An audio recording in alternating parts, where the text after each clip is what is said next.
God, you guys remember COVID? That thing that briefly turned humans everywhere into alcoholic indoor cats? Remember that era where we lost friends and family to the Joe Rogan experience? We were trying to flatten the curve or Delta the Omicron or whatever the we were trying to do. Regardless, I know that Republicans remember COVID because ever since the pandemic, they've been calling for the arrest of Dr. Anthony Fauci, who spearheaded America's COVID response. And this week, one of his biggest haters escalated things. Senator Rand Paul has released Anthony Fauci's diary entries. Ooh! Dr. Fauci's diaries are out in the open for anyone to read. It's going to have all the juice, the evidence, and reveal which variant he had a crush on.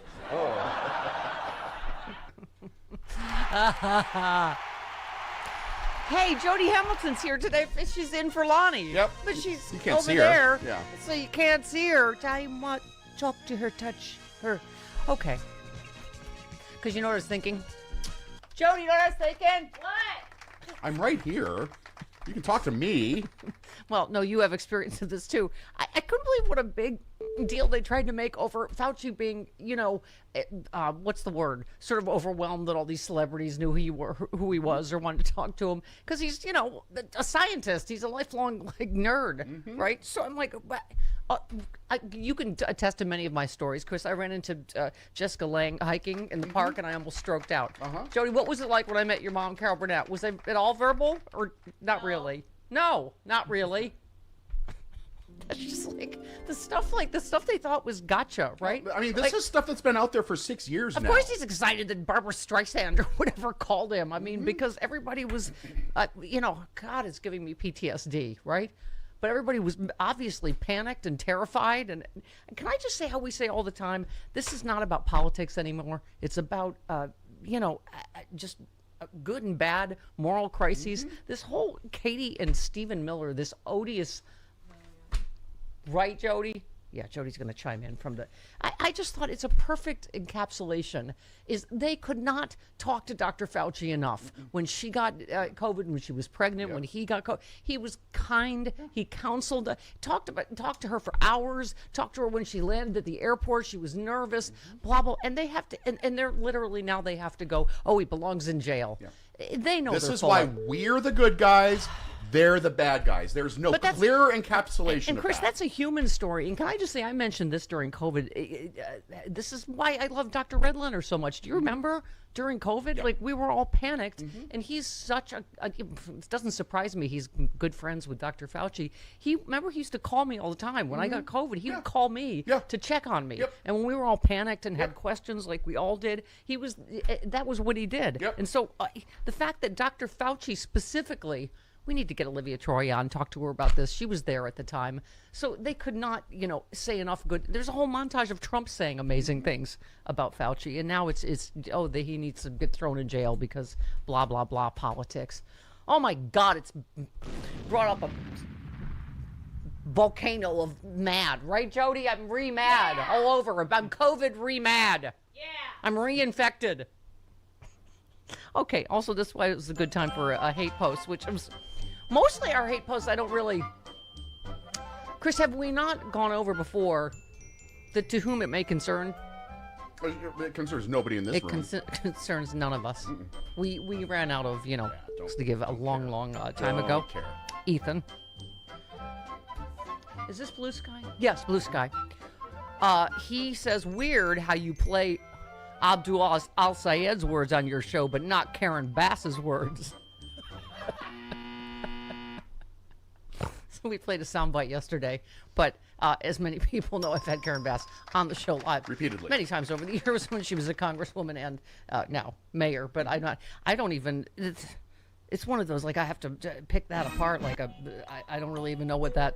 Well, So wait, is this a day that I'm being called a Jew hater and not because when we had Cliff Schechter on, I was called a anti-Muslim bigot? I went to this guy's Blue Sky account, and he's like some sort of Zionist AIPAC supporter. So He's trying to say that you're a Muslim supporter and you don't support the Jews. Oh, because we played a soundbite of the Senate candidate in Michigan. Okay. Yeah, he's trying to shoehorn his thing into. Don't you feel like we've had more than the usual amount of I hate everyone days? You know, normally we sprinkle those out, Sam. Just so you know, we're not generally full-time bitter, but now it's pretty much with the Fauci hearings this week, and it became that way for me years ago. I'm just in a constant state of I hate everybody, and actually I'm happier for it. Yes, well, good. Yeah, you know what? It's like your armor. Yeah. It's like Mitch McConnell's shell. Yeah. Yeah. This is your armor. This is how you survive in the world. Everybody. Listen, you survived your childhood bully, Roman Gomez, and this is how you survive adult bullies. Good for you. Yeah. Coping mechanisms. Yeah, just become a complete sociopath, and everything's good. Okay. All right. And Blanche, it's time to go. Okay. Brilliant. So, Absolutely thank you. brilliant. Oh, thank you. Thank you. You see, you're much happier and nicer now that you've admitted you're a sociopath. I've been a sociopath for years now. Well, good for you. I think Okay. actually COVID turned me into one. Oh, yeah, it turned us all into one. Oh, my God. I know. I'm telling you, these COVID flashbacks. Oh, Sam, did you find that? Yeah, I'm having... at least we have a lot of... We had a lot of great parody songs, right? Now everybody's learning how. Come on, get infected with me. Hey, remember? Oh, so great. Early in the morning, we'll be heading out. The virus will be coming along. We're loading up our Woody, not a mask in sight. We won't be got a staying Woody. healthy too long. Come on, Corona, baby, wait and see. I'm gonna ignore the CDC. Come on with me, baby, let's head to the sea. We'll start a second wave, wait and see. Let's go spreading now, everybody's learning how. Come on, get infected with me. Yeah, God, it was so much fun, remember? Infected with me. Thank you, Rocky Mountain Mike. Playing the hits. We have like 11 billion COVID bits, don't we? What else did we have to do? Nothing. Okay. People don't remember. We didn't remember. We all got COVID. We didn't even get to do the show together. I was up on the 3rd floor. You were home. Right? Well, yes, Jody. You were upstairs. Travis was Yes, downstairs. yes. We couldn't even we all be were together. home. Sean was here. Yeah. He was the hero of the entire Yes, thing. he really was. He was our COVID superhero. He was our Dr. Fauci. Yes, he Sean was. Comiskey was. Yes, he was. Oh dear God. All right. Anyway, but that is the good news. It looks like what do you call it? Todd Blanche could be cooked because Trump's so loyal. But anyway, he might pull his nomination. But then wait until Tillis and Cornyn are gone. So that But means we don't that's how know- badly he wants to pay Right. these cop beaters and how badly he needs lifetime immunity from the IRS. But we don't know how the makeup of the Senate is going to change after November. Right. So he's really taking a risk here by doing this. Can't you get? You obviously are dying to chime in. Can't you get a long extension cord and just? Can't we put that on rollers? There's no cord. It's a Bluetooth. Sorry. I actually like it. It's like Mystery Science Theater. No, it's like Waldorf and Statler over there. Just you. She can't help herself. This is the longest time she hasn't been on air somewhere. Right. She's on every podcast in the entire universe. So it's just okay. All right, Jody. Good to hear from you. Okay. Where was I? Oh, so anyway, and also all hail Katie Fang, queen of everything. So we got to ask. I can't wait to talk to Glenn because the judge now has the unredacted Epstein files, so he's reviewing it to see if their redactions were proper, which I'm sure they weren't. So God bless her. What a complete and total rock star. So lots to talk to. I love this. Max Miller noted. I swear to God, this week, Chris, after Bernie Moreno, really, you're swearing, you're using all your swear words and anger on Dr. Fauci, a hero who saved millions of lives. Right. You got nothing to say about the guy who allegedly beat up your daughter, threw hot water on her, and broke your granddaughter's 2-year-old collarbone? Oh my God. Anyway, but they filed for a restraining order because he tried to attack her lawyer in court this week. Oh my God. His own lawyer said he can't control himself. And okay. I don't know. Well, we'll ask why he's not in prison, A. And B, I just saw the polling. He's, of course, ahead in his race in Ohio. He does not belong in Congress. He belongs in prison. Oh my God. Anyway, so a lot going on the legal front. Do you know what they do to soft, bald, overweight Republicans in prison? That's in there too somewhere in my box. Thank you. That was Chris channeling Meryl Streep. Bald, I think it's called bald Republicans. Yeah, there you go. Yeah. See, you know what the key word is. Well, right now, just to let you know what's going on with... Soft, bald, overweight Republicans in prison? Yes. I can't see. I'm having an ocular migraine, and so I can't you see. are? Yeah, so I can't see any. Oh, so you hate people even more Well, than I usual. mean, no. I'm going to tread very lightly today. I'm trying to read things on my computer, and I'm like, I can't. Do you so. Advil? Something? No, it goes away, and it doesn't hurt. It's not like a migraine. It's just like you get like these blocks in front of your... Would you like to shoot me with a dart gun? Would that make you feel better? No. Years of aggression you could get out. No. I bet the headache would... No, it's not a headache. It's an ocular migraine. Oh. You see like that sounds horrible. These flashing lights in front of your that eyes, sounds and horrible. so like you can't see really. Oh my God. Yeah. That sounds horrible. It's not horrible. It's just annoying. Okay. All right. So we have a lot to get to. We have, of course, Glenn Kirshner, John Fugel saying, and Fridays with Frangela. So, you know, we and stuff. Right. Now, 18 minutes after the hour. Good.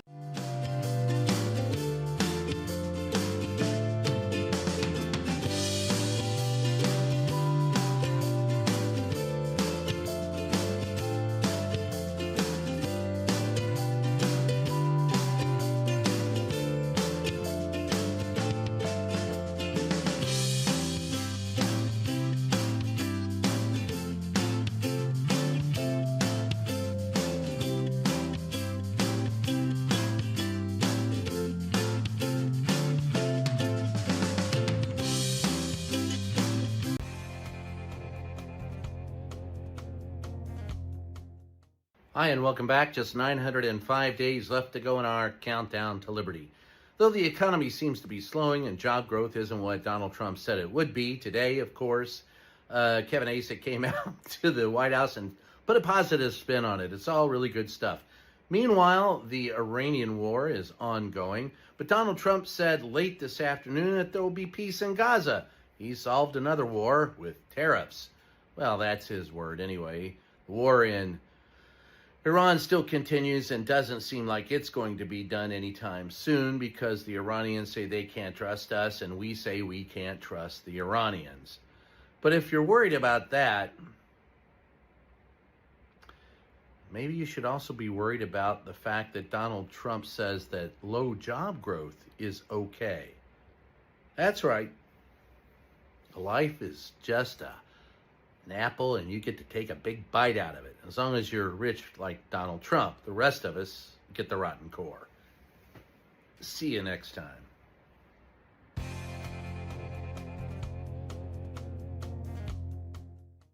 If God loves men and women equally, then God's a feminist. Feminism is, quite simply, the controversial belief that women deserve the same rights and access as men. Conservative men in power have historically tried to control women's sexuality, education, participation in society, and bodily autonomy, and they've spent centuries trying to control how women feel about themselves. It's consistent across all faiths. The more fundamentalist the sect, the more women are oppressed, and the more men will claim that's just how a male god wants it.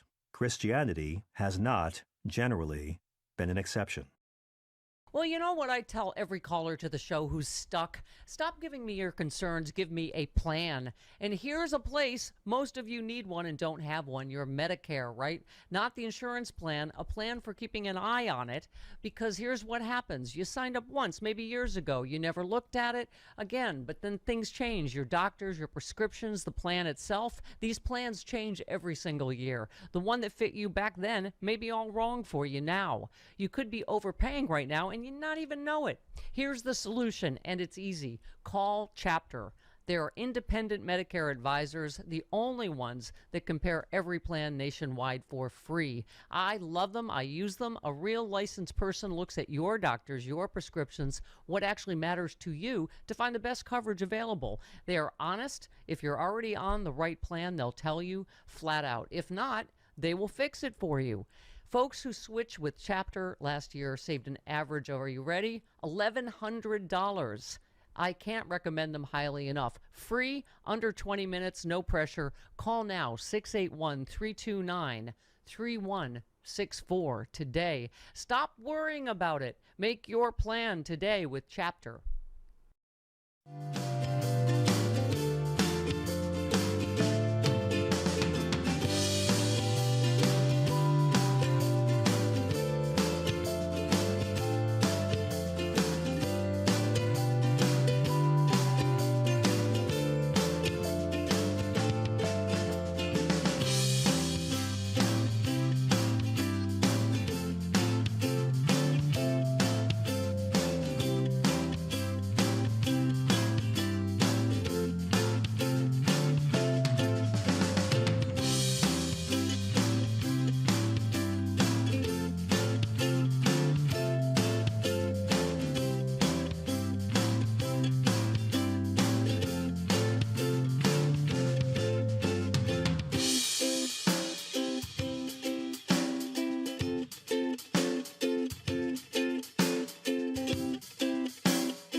Stephanie Miller. Yeah, that's me every day. Diamonds and frills. By the way, I'm sorry, I have my microphone on because I just started doing radio yesterday. So you heard me call an audible. I said, Chris, cut one. So now we've blown the total illusion that we just come in here and wing it every morning. You brought pickles into this room, didn't you? Yes, I certainly did. Wow. Is that helping your ocular migraine? That is strong. I love pickles. I can tell. Wow. Okay. My hero, Lawrence O'Donnell. Here he is. All of us owe our gratitude to Anthony Fauci, and many of us may owe our lives to Anthony Fauci. And Anthony Fauci owes nothing to Republicans in the United States Senate. Sometimes news stories come down to a very simple right and wrong, and this is one of them. Anthony Fauci is right, and every one of those Republican senators is very, very wrong. And also disgraceful, by the way. And we'll talk to Glenn about why it obviously was profoundly wise for him to take the fifth, even though, and it's profoundly wise of Biden to have pardoned him when you see this ridiculous rewriting of history and vindictive, prosecution again. Yeah, a lot of people, man, it's triggered a lot of people about COVID, I tell you. We had to relive all that, right? Garvey said, COVID days, I remember a Trumper who said she would never wear a diaper on her face, and she didn't. She never will. She's deceased. I mean, all the medical workers that chimed in, can you imagine how triggering this is for them? Unbelievable. Holly said, if you're still mad at Fauci because your gym had to close for 2 months 6 years ago due to a virus that killed 1 million people in the U.S., you're a massive loser. There we go. Yes, it's triggered all the horse-paced losers again. This one, again, just one of many. As a U.S. ICU doc and intensivist, COVID was a dark age for medicine. Every ICU was full. Every day brought endless code blues and more death certificates than I usually signed in a month. Frontline workers quarantined in garages, unable to eat dinner with their family. The vaccine finally turned the tide and chest x-rays began clearing up. This progress happened thanks to Dr. Fauci's leadership. I stand with Dr. Fauci. Just social media is just full of, obviously medical workers saying similar stories and thanking him. I don't know if you remember, Chris, when we did the COVID, the virtual Sexy Liberal tour, because we had to cancel the entire tour. Yeah. But John Fugelsang did a film that should get every award out there if there were such a thing as for virtual whatever, but he did a film of New York at that time, and the freezer trucks and it was just haunting, and the empty streets. One more. Okay, says, after COVID, we collectively blew past all this deep trauma and horror alarmingly quickly, and I figured we'd circle back to it again at some point, but I didn't anticipate it happening because we were also circling back to blame Dr. Fauci for, quote, checks notes, saving millions of lives. Yeah. Oh God! I just looked down to see a Rand Paul soundbite. Must I endure him again? Jody, what's that Bob Cesca bit about his the Rand Paul hair pieces that Bob sells on his? What is that? What is that toupee called? Oh, a bag of tangled electrical cords. That's it. Yeah. Okay. I was disappointed as well. I had hoped he would testify. I hoped there would be some sort of apology or explanation. There's just a big question that still looms out there. Is it a good idea to take an animal virus and mutate it into a human virus? Is it a good idea to take an animal virus and make it more infectious in humans? Shut up, mall optometrist. Rusty melon baller, eyeball surgeon. Relitigating this stuff. I thought having to talk about 2020 again. Oh, by the way, in the Glenn stack, because this is what we needed. Trump to SCOTUS, revive my lawsuit against Hillary. We're going back to, because you know what the crazy thing is she said perhaps Russia was involved in 2016. Isn't that nuts? Trump campaign colluded with Russia, which is carried forward by. True. Check Mueller report. Check Republican-led Senate intelligence report. Just okay. We're going to talk about. Are we going back to what about our emails? We are. Yep. Oh, let me explain what happened with the pickles. Can I? Because Yeah, I feel please, I feel some explain responsibility to everybody in the room. I love dill. These are dill pickle slices. However, it's very difficult to get the top off. You've got to get the one little. I don't want to hurt my gel nails. You know what I'm saying? And so I couldn't get it off, and I dropped the thing, and it broke. And there was pickle juice all over the kitchen, and then I ended up having to cut open the thing and rip it apart with my hands like a bear cub, and that's how I got the pickles out. It's a whole disaster. Go up there and take a look. No! Okay. It's like a pickle-related Gallagher concert. Okay, Glenn Kirshner next.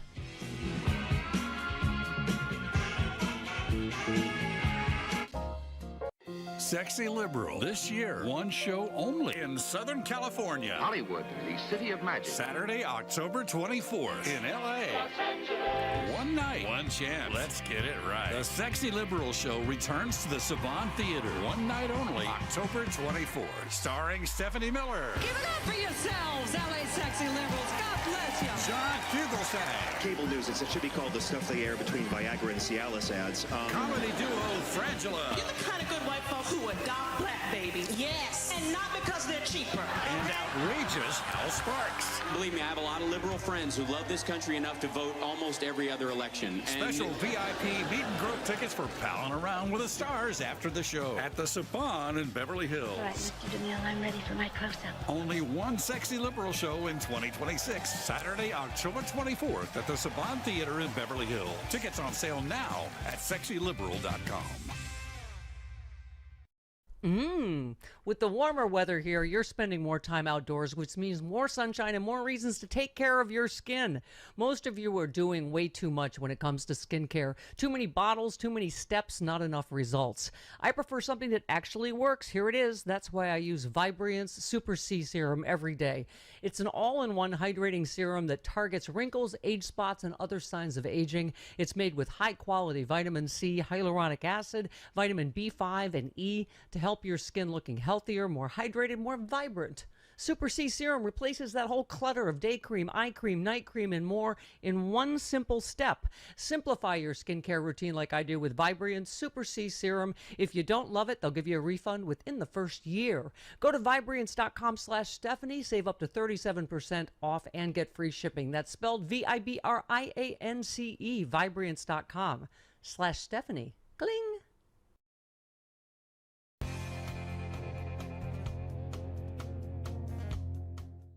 Hi, and welcome back. Just 905 days left to go in our countdown to liberty. Though the economy seems to be slowing and job growth isn't what Donald Trump said it would be, today, of course, Kevin Acek came out to the White House and put a positive spin on it. It's all really good stuff.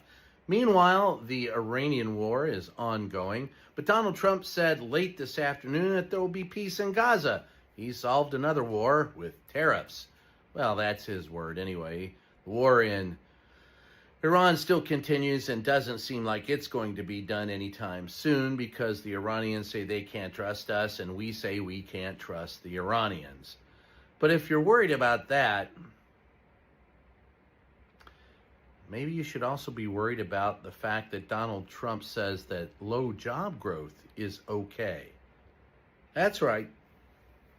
Life is just an apple and you get to take a big bite out of it. As long as you're rich like Donald Trump, the rest of us get the rotten core. See you next time.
if we're going to talk about children being raped, then we need to hold this pedophile president, Donald Trump, accountable, and all those that have been implicated by the Epstein files that the Department of Justice is still not leaking. And they've sent AIPAC after Thomas Massey for having the temerity to hold Larkin, accountable the pedophiles that are in control of our government. Thank you.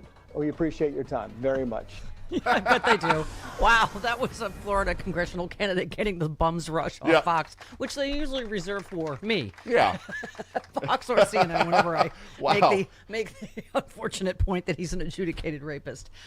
What's his name? That is Oliver Larkin. Yeah, Florida congressional. Yes, vote for Oliver Larkin. Getting the bums rush on Fox News.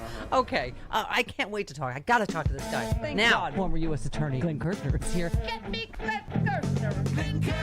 Former 30-year federal prosecutor Glenn Kirshner, I can listen to him talk all day. who has answered the call for his country once again. We got that Glenn Kirshner now, and I feel okay.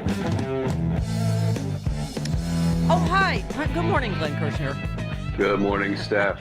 So we start, as we do, with all hail Katie Fang, but wow. So the DOJ confirmed it has turned over unredacted Epstein-related records directly to a federal judge for private review. So they're being reviewed in camera, meeting privately by the judge rather than being placed on the public docket. It will allow the judge to examine what the government has concealed and determine whether DOJ's explanation for the redactions hold up. Take us through that process legally, because I'm sure you and I and a lot of us suspect that redactions do not hold up. But go ahead. Yeah, and let me start with a moment of darkness. Let's hope Todd Blanche didn't alter any of these documents before he gave them to Emmett Sullivan, because I put nothing past Todd. But here's the thing. Finally, we've got a judge who has at least some of the unredacted Epstein documents in his hands for private review in chambers, ex parte. And, you know, God help these people if he finds something in there that contradicts what Todd Blanche and the Department of Justice have been peddling to the American people and to Katie Fang when she brought this lawsuit. Hooray for Katie Fang. She gets the hallelujah chorus here. I don't know why corporate media didn't bother bringing this lawsuit. It took a fearless independent journalist like Katie Fang to take this monumental task on. Good for her. That's so, when I had her on the show. That's what I said. Why? How does this fall to you? But God bless you, right? Yeah. So, and here's the thing: don't sleep on Judge Emmett Sullivan. I appeared before him when I was a federal prosecutor. The one thing he does not tolerate, it is government lawyers, and he was hardest on us, on prosecutors. If government lawyers play games, they fudge the facts, they fail in their obligation of candor to the court, oh, he's going to take them to task. So listen, now we have to wait and see what we hear from Judge Sullivan about what he sees in the batch of unredacted Epstein files that he now has in his hands. So obviously, you know the headlines this morning. Trump threatens to pull Blanche's nomination and put him back after Cornyn and Tillis are out of office. Man, he really wants this cop beater slush fund and, you know, lifetime immunity for him and his crooked family from the IRS, right? And I fully support Donald Trump pulling that nomination and putting it back in front of the Senate when the Senate is in control of the Democrats. Yeah. How about that? Yeah. That is a possibility. I'm true. not saying it's a likelihood, and it's certainly not a lock. But you go ahead, sport. You just go ahead and pull that now and hope that the political landscape is going to get better for you after the midterms. That's a miscalculation. He's taking a big chance doing this. That's a great point. No, that's a great point. God bless him. So I saved Tara Dublin, our friend, said, I sure hope Todd Blanche is enjoying being flattened by that bus Trump just drove over him. You can warn all of the traitorous Trump simps that he's got no loyalty to anyone but himself, but I guess they'd just rather find out for themselves. Blanche should run to that federal court with all the unredacted Epstein files ASAP. I mean, this is assuming that anybody has an honest bone in their body that has done everything he's done for Trump, right? Yeah, loyalty is a one-way street. And, you know, when people say, well, he's going to pardon everybody anyway, so Blanche and company can commit all the crimes they want, I'm not so sure, Steph. Do we really think all of a sudden loyalty is going to become a thing for Donald Trump and he's literally going to pardon everybody else who is committing crimes at his direction and for his benefit, I wouldn't bet on that. Yeah. So obviously, you know, boy, you would put a spotlight again on how important these midterms are. But the Senate voted unanimously to block a possible pardon for Ghislaine Maxwell.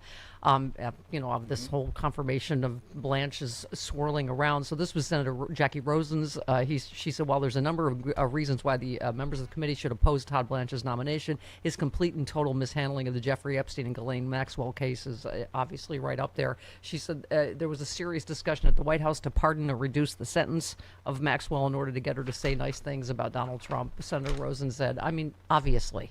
So she gets moved to a cushy prison. And, you know, again, those of us that go, would he really pardon a child rapist? Yeah, of course he would. Right? I mean, yeah. Is this hold any power? The problem is, you know, this is like when I keep saying, how come everyone gets to lie to Congress now? What can we do about it legally?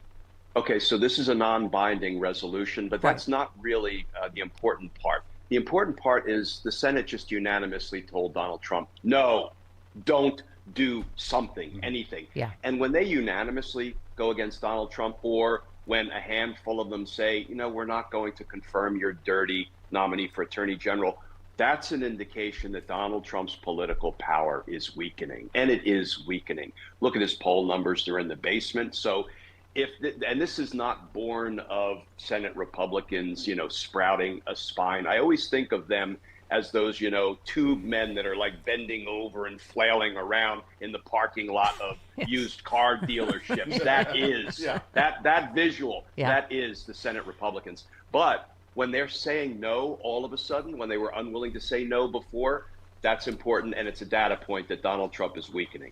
So speaking of saying no to Trump, which this packed Supreme Court rarely does, I swear to God, with Fauci this week and just having to you know, relive things.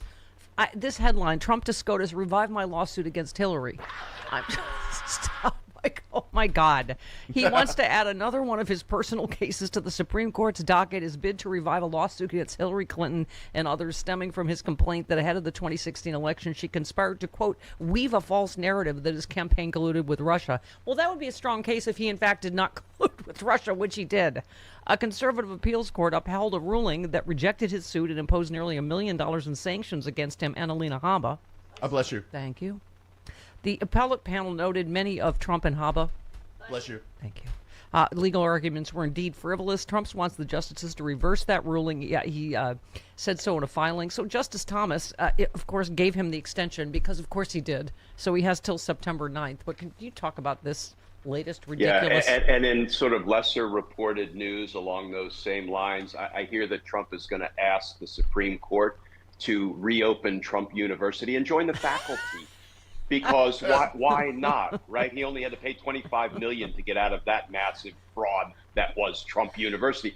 This is just, I mean, the thin skin that Donald Trump has. He is forever reviving these old grievances and losses.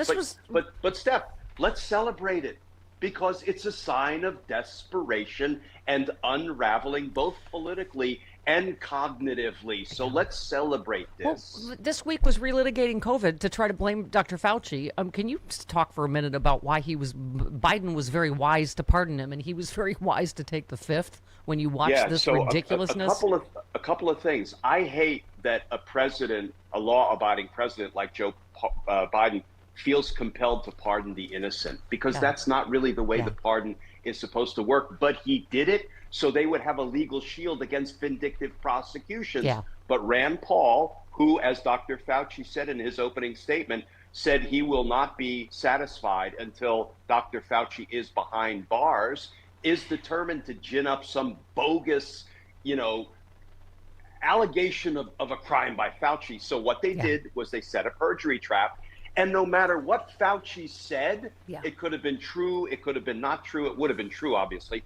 They're going to say, oh, you lied. And just like we went after Comey for allegedly lying to Congress. We went after, Cassidy Hutchinson, for goodness. They went after Jack. They're going after Jack Smith. They're going after John Brennan. They would have done the same thing to Fauci. And he said, you know what? I'm not going to play your game, and I'm not going to play it by your rules. I'm going to plead the fifth, even though I did nothing wrong, because I have a reasonable fear that my statements could be used against me, and that is the Supreme Court standard. Yeah. Let's turn to this Representative Max Miller nastiness. So the two headlines this morning, GOP Representative Max Miller drops case after judge believes ex-wife, and then Max Miller hit with restraining order today by his ex-wife. Lawyers for Bernie Moreno's daughter have filed a restraining order against her ex-husband, Representative Max Miller. He's been accused of domestic abuse. You have to tell me how extraordinary this is. He made physical contact with her attorney and harassed and threatened them. Miller's own attorney apparently admitted Tuesday in court that Miller, quote, just can't control himself. First of all, why is he not in prison? I mean, these allegations are really disgusting. They threw boiling water on his wife. Steph, I can only assume that Max Miller will soon be named the head of the domestic violence task force in the Trump administration. And the fact that Bernie Moreno saved all his vitriol for Dr. Fauci, when you're like, he hasn't said a peep about this, about his colleague, apparently beating his wife and grandchild to within an inch of their lives, allegedly. So blah, blah, blah. I was going to go back over it, so he filed a case against her, right, to try to, to both sides do it, right?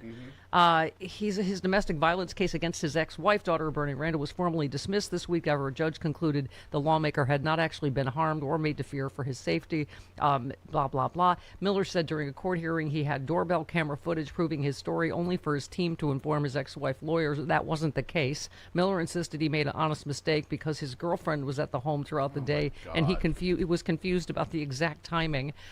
Miller has been incensed by negative media stories that emerged from his custody battle. Oh my God! This is the saddest part of where we are today. According to a political poll released today, a large majority of MAGA doesn't care about domestic abuse allegations. He's ahead in his race in Ohio. And he apparently has an alleged history of violence, which has been run-ins with the law and explosive temper, on and on. Just to give us your thoughts about what happened this week with this. I mean, listen, he is now kind of a heartland member of today's Republican Party. And I don't say this as a joke entirely.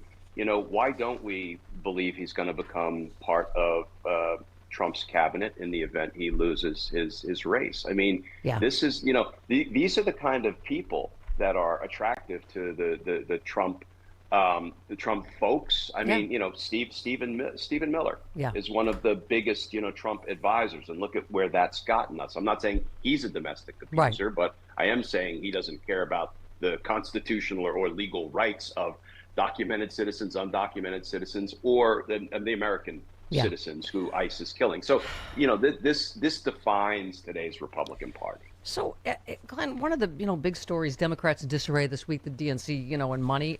But can I just say, here's the difference, again, with both sides do it.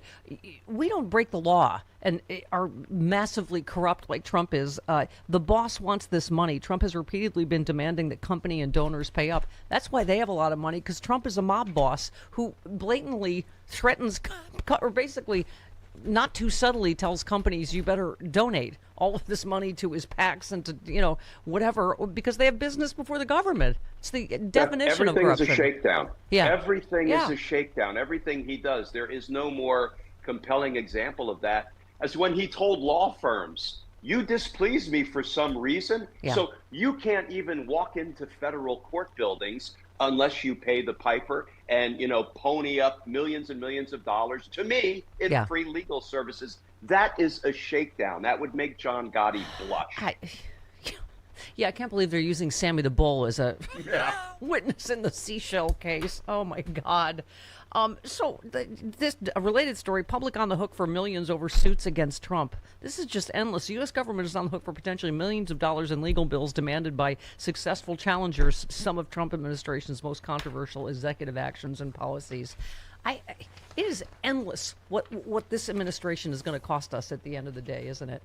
It is endless. All of this is at our expense. It's on the taxpayer's dime. Everything that Donald Trump does that is unlawful or unconstitutional, when it moves into court, we're footing the bill for the Department of Justice trying to defend the defenseless. Two more real quick. First of all, reflecting pool. prosecution. God. Ooh, I love this one. How soon I is love that? this story.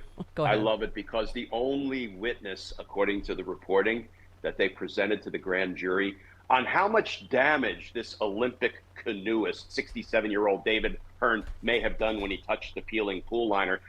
The expert couldn't assess it as a penny's worth of damage, and that is an element of the crime. It has to be more than $1,000. So even in the grand jury, it looks like they went down in flames. But Steph, they did something in Lindsay Halligan-esque fashion. They did something in that grand jury, and the you-know-what is about to hit the fan in that case. Well, wow.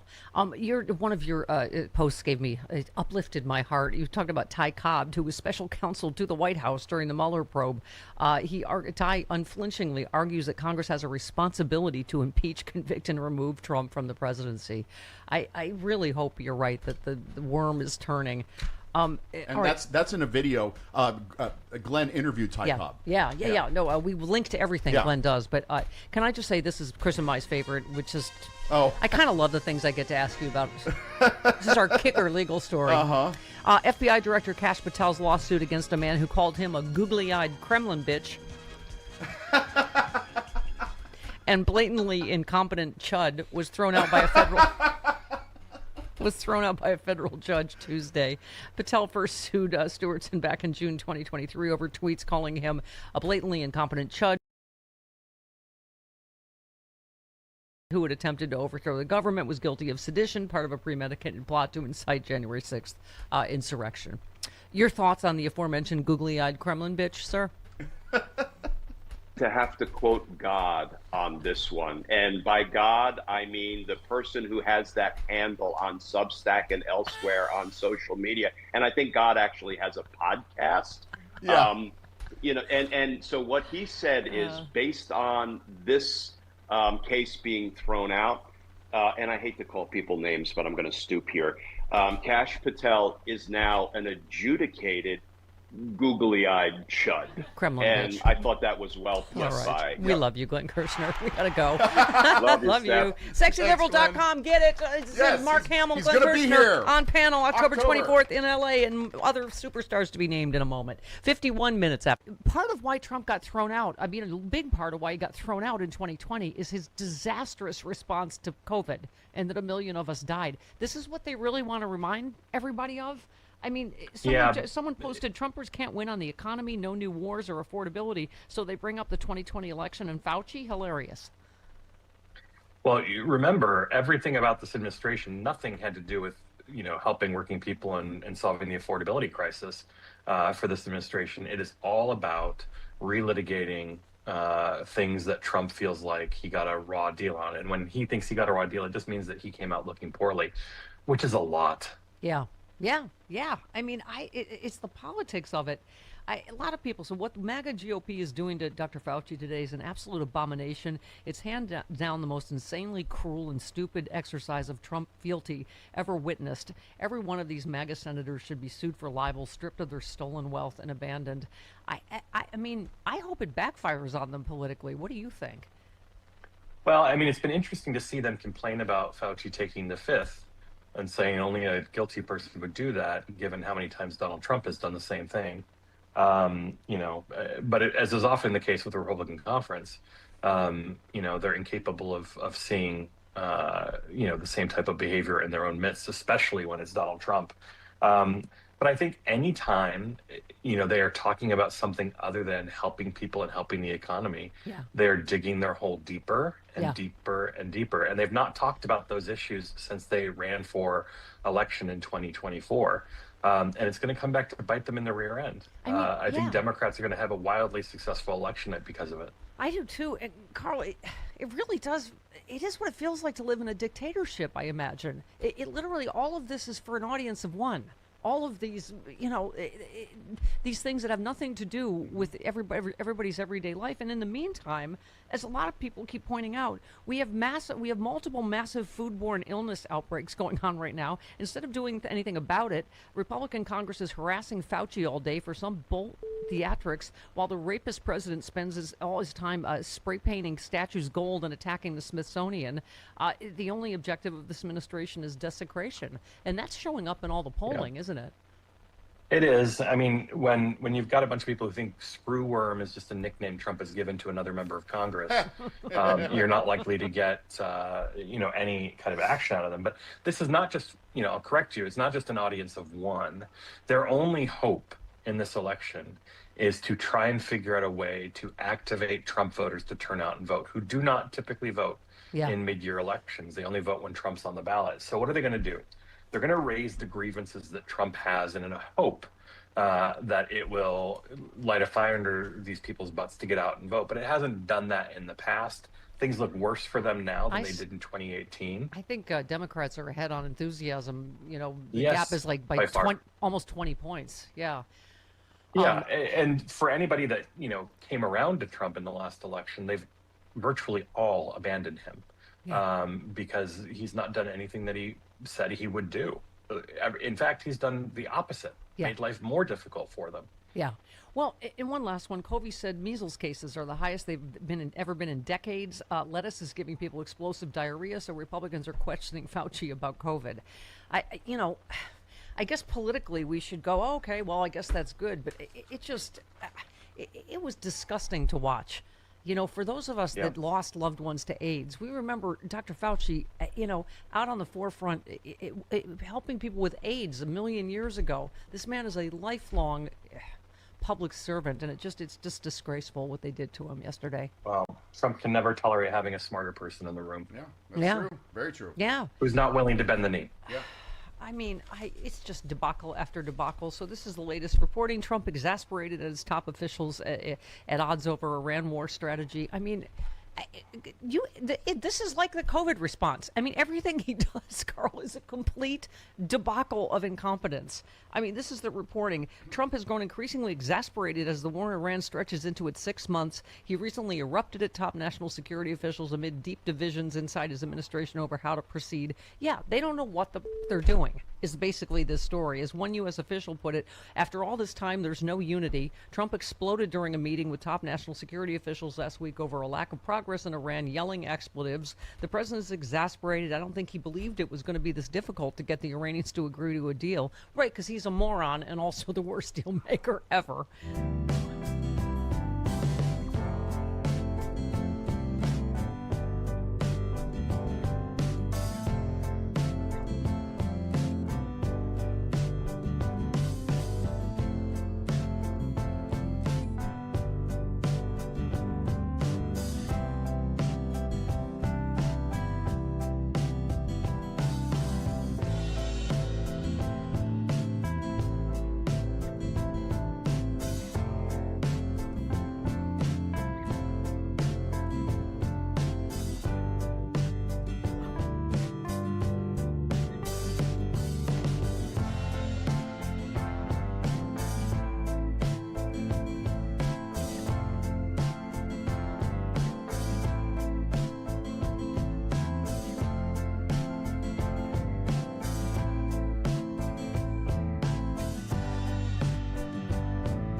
They can't find you. They can't scam you. That's right. 57 minutes after the hour. Yes, my first radio name was Googly-Eyed Kremlin Bitch.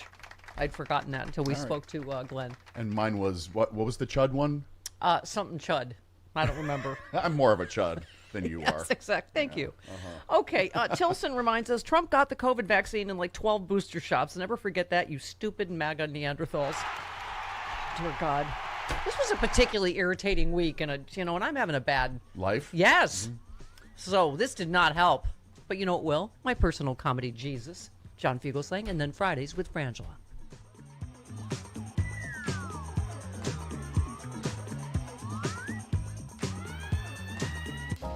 There is something profoundly, spectacularly 1984 level up happening in this country right now.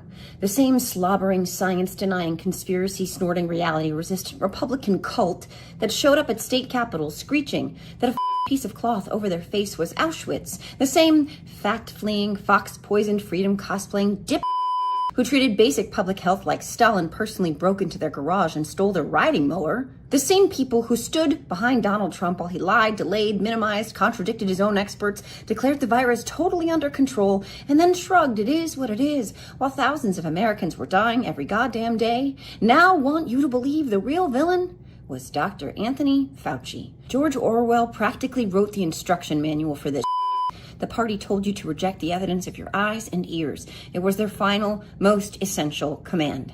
That's exactly what this is. Reject what you saw, reject what you lived, reject the refrigerated trucks filled with dead bodies, reject the exhausted nurses wearing garbage bags because hospitals ran out of protective equipment, reject the FaceTime goodbyes, reject the panic, reject the fear, reject the months of chaos while the President of the United States treated a once-in-a-century pandemic like an inconvenient press cycle. Remember?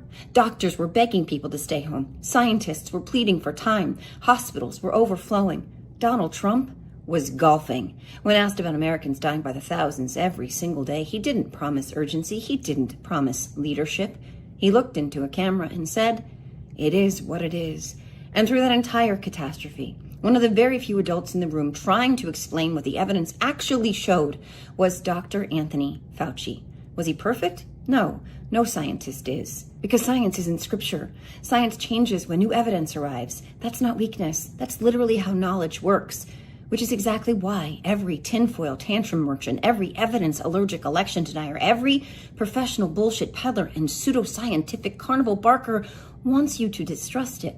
Because dictators don't fear ignorance. They manufacture it. Independent science is dangerous to despots because facts don't kiss the ring. Evidence doesn't salute. Data doesn't care whose flag you're waving. Once vaccines became widely available, counties that overwhelmingly voted for Donald Trump experienced dramatically higher COVID death rates because vaccination rates lagged so badly. Millions of people were told the doctors were lying, the scientists were corrupt, the Facebook memes somehow knew more than infectious disease specialists. Those lies didn't just spread. They filled cemeteries. And now the very people who spent years feeding that anti-science hysteria want to drag Fauci into the town square and pretend he was the fucking problem. Not the man who dismantled pandemic preparedness, not the man who kept insisting everything was under control, not the man who was golfing while Americans were dying, not the man who said, "It is what it is." No, the scientist. The fucking scientist. Because if they can convince you that scientists are the enemy, doctors are the enemy, journalists are the enemy, judges are the enemy, then objective reality itself becomes the enemy. And once reality is gone, all that's left is obedience. Trust only me. Everyone else is lying. That's the whole fucking game. We're not forgetting. We're not letting them launder one of the greatest leadership failures in modern American history into some bullshit fairy tale where the politicians become heroes and the scientists become villains. We buried way too many people for that. We watched way too much suffering for that. We remember exactly who was begging Americans to face reality and exactly who spent years teaching them to run from it. They can rewrite speeches, they can rewrite websites, they can rewrite textbooks if we're not paying attention. But they don't get to rewrite what the rest of us fucking lived through. Not this time. Not while we're still here to tell the truth. Well, those spam texts and scam emails flooding your phone, they are not random. Scammers buy your personal info and data brokers are the ones selling it. Data brokers collect your name, address, phone number, even the meds you take and your income. Then they package it up and sell it to anyone willing to pay, including criminals. I use Incogni to take back my privacy and safety. Incogni contacts hundreds and hundreds of data brokers on your behalf and legally demands they delete your personal data. I've already had my information scrubbed from 324 brokers. Yay! And Incogni makes sure your data is gone for good. The result, less spam, fewer scam calls, and a lot less of your personal info floating around the internet like a clearing merchandise. Go to incogni.com/Stephanie. That's STEPHANIE. Save 60% when you sign up. Go now, incogni.com/Stephanie. If they can't find you, they can't scam you. That's incogni.com/Stephanie. Oh, hey there, it's Stephanie Miller. If you're like me and you love sharp political insight, pointy, you like it pointy and sharp, bold opinions, and a touch of humor to make sense of these crazy times, have I got some fantastic news for you. The Political Voices Network is now on Substack. This is your new go-to for the best in independent media. We're talking about my show streaming daily with episodes on demand, the fearless of journalism of Brian Karem, the brilliant side-splitting satire of John Fugelsang, the unrelenting working-class advocacy of Rick Smith, and so much more. Here's the best part. Subscribing is so easy. You can join for free or go to the extra mile. Support these incredible independent voices by signing up for a full subscription starting at just $8. You'll get access to exclusive content, behind-the-scenes insights, and a chance to directly fuel fearless, unfiltered media. So what are you waiting for? Head on over to politicalvoicesnetwork.com. Hit that subscribe button and become part of the movement keeping truth alive in an era of corporate media overload. Every subscription helps, especially yours. One more time, that is politicalvoicesnetwork.com. Sign up now. Do it. Sexy Liberal. This year, one show only in Southern California. Hollywood, the city of magic. Saturday, October 24th in L.A. One night, one chance. Let's get it right. The Sexy Liberal show returns to the Savant Theater. One night only, October 24th. Starring Stephanie Miller. Give it up for yourselves, LA Sexy Liberals. God bless you. John Fugelsang. Cable news, it should be called the stuff they air between Viagra and Cialis ads. Comedy duo Frangela. You're the kind of good white folk who adopt black babies. Yes. And not because they're cheaper. And outrageous Hal Sparks. Believe me, I have a lot of liberal friends who love this country enough to vote almost every other election. Special VIP meet and grope tickets for palling around with the stars after the show at the Saban in Beverly Hills. All right, Mr. DeMille, I'm ready for my close-up. Only one Sexy Liberal show in 2026. Saturday, October 24th at the Saban Theater in Beverly Hills. Tickets on sale now at sexyliberal.com.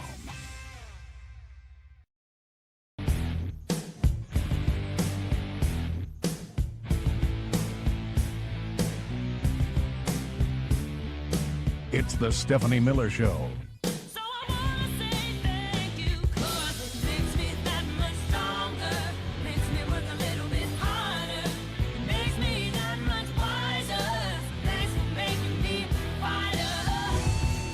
Brand Paul released Fauci's diaries. They must reveal something incriminating. So, let's hear what Dr. Anthony Fauci was trying to keep secret.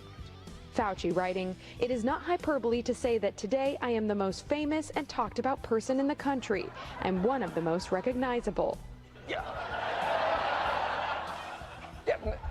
Not really a secret. Come on, I'm looking for something with substance, not just embarrassing gossip. In another diary entry, Tony is writing about an Instagram post with supermodel Tyra Banks. And Tony Fauci wrote, quote, "One person said that Tyra was very sexy, but that I was even more sexy than she was."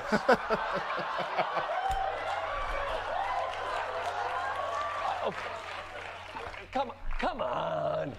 Are we supposed to be surprised that Fauci wrote about being called sexier than Tyra Banks? If someone called me sexier than Tyra Banks, I'd write that in my diary. Thank you. You know what? I'd write about being called sexier than Carlton Banks. I might even write about being compared favorably to a Bank of America. I have very low self-esteem. Thank you, Jordan. That's to my point. He was overwhelmed with his own celebrity. So what? He's human. Mm-hmm. We all had a crush on Dr. Fauci because we were all having our, how many nervous breakdowns were we in? 19. I think it was at least we were And up then I to. see the disinfectant. Is there a way we can do something like that? Injection. Well, you're the kind of person who's so uncertain about the virus effect. Very powerful light. While you brief the crowd, you're yelling much too loud about the testing. More testing than every other nation. Seems to me that we might not see you this time next year. Take us away with the heat. Though you tried, you just can't hide. Your voice is full of fear. you better stop. When somebody's the president, the authority is total. Here it comes. I say that you're a terrible reporter. I think it's a very nasty question. You're so disgraceful. Here it comes. It's your COVID-19 nervous breakdown. You know you're a fake. You know that. Trump, he's to blame. Your whole network, the way you cover it, is fake. Guys just insane. Say, maybe you can, maybe you can't. I'm not a doctor. Well, he wants to put America back to work, and that'll make all these matters worse for me. It's your COVID-19 nervous breakdown. Is it only 19? We were only up to 19. Thank you, Rocky Mountain Monk. Oh my God. And by the way, he didn't say I'm sexier. He said someone said he was amused by that. Right. But, obviously, it just I'm sorry, Chris. I'm obsessed with this story because I keep saying this is not about politics anymore. What's going on in America? It is the existential moral crisis of our time, and it is summed up by the odious Stephen and Katie Miller. They've insisted Fauci should be jailed for his handling of the COVID pandemic, but the pair were quick to rely on his advice as fear of the sometimes fatal virus swept the nation. He had a close relationship with the Millers as the pandemic unfolded. His diary shows soothing a nervous Katie after she tested positive for COVID while pregnant. I'm calling Katie frequently to check on her a couple of times a day. She's very anxious. And he was a little busy at the time. Right. She's anxious about getting very ill since she is 10 weeks pregnant. Tonight she had an anxiety reaction. I calmed her over the phone. Diaries reveal the pair called Fauci often during the pandemic, including when Stephen Miller tested positive for COVID a few months later. He said he spoke with Katie Miller multiple times, including at a Houston airport after she landed. He said Fauci wrote, am on the phone frequently with Katie and Stephen. And so she has to mean girl even yesterday. She said he was not my doctor. He was not my friend. He was a work colleague who called me for work purposes. No, sounds like you called him, right? They have to lie about everything. Work? What did she do for work? Right. And in the course of the phone call, you discuss other things. What a liar. What a complete liar. She was. The calls were a ruse, she intimated, saying that she intentionally let Fauci think she was friendly so he didn't leak against me or my husband. I understood who he was. I understood how to manage someone like him. Oh, that is C-wordy. Oh, so C-wordy. I mean, really. We will see her every Tuesday. Yeah. Wow. I'm sorry. What were you going to say? No. She called him a work colleague? What job does she have? She wasn't was she in the No, she's never been in the administration. Okay.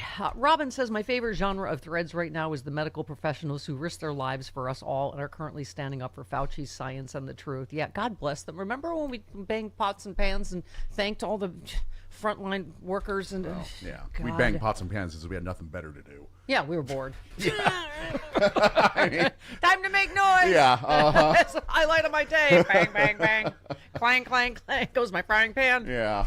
Okay, this one. I was a hospice admission nurse during early COVID. Do you know what that means? I got to tell families how the hospital nurses and doctors would remove the breathing tube from their loved one and how medications would be given to ensure their loved one would not suffer. I did this for months. Not all of those people were old. Not all of those people had been sick before. Not all of those people had to die. So a giant you to anyone who thinks Fauci is anything but a hero. Not to mention that they had to suffocate to death alone. You couldn't even be with your family. Brandy said, I worked in a skilled nursing home all through COVID lockdowns of 2020 and 2021. I got COVID as a result. I watched two of my favorite residents die a week before our vaccines. I listened to an old man married over 60 years cry about his wife's death and how the funeral home weren't going to let him in her room to see her after she died of COVID, and they sprayed bleach in her eyes. Every single person who says this wasn't real. It's so weird. I'm watching a series now, Chris, that is covering that time period of the COVID and then the George Floyd, all of that stuff. And I thought we really can be re-traumatized, right, by everything that happened. I don't like talking about it now because it's bringing up everything. Well, nor did you like having to get a Ron Johnson soundbite, did you? No. Fauci, fear-mongering, scaremongering, just like he did with AIDS. Remember that? AIDS could be household transmission. No. That's not it. But he did that same way because he wanted to get a vaccine. He's a vaccinologist.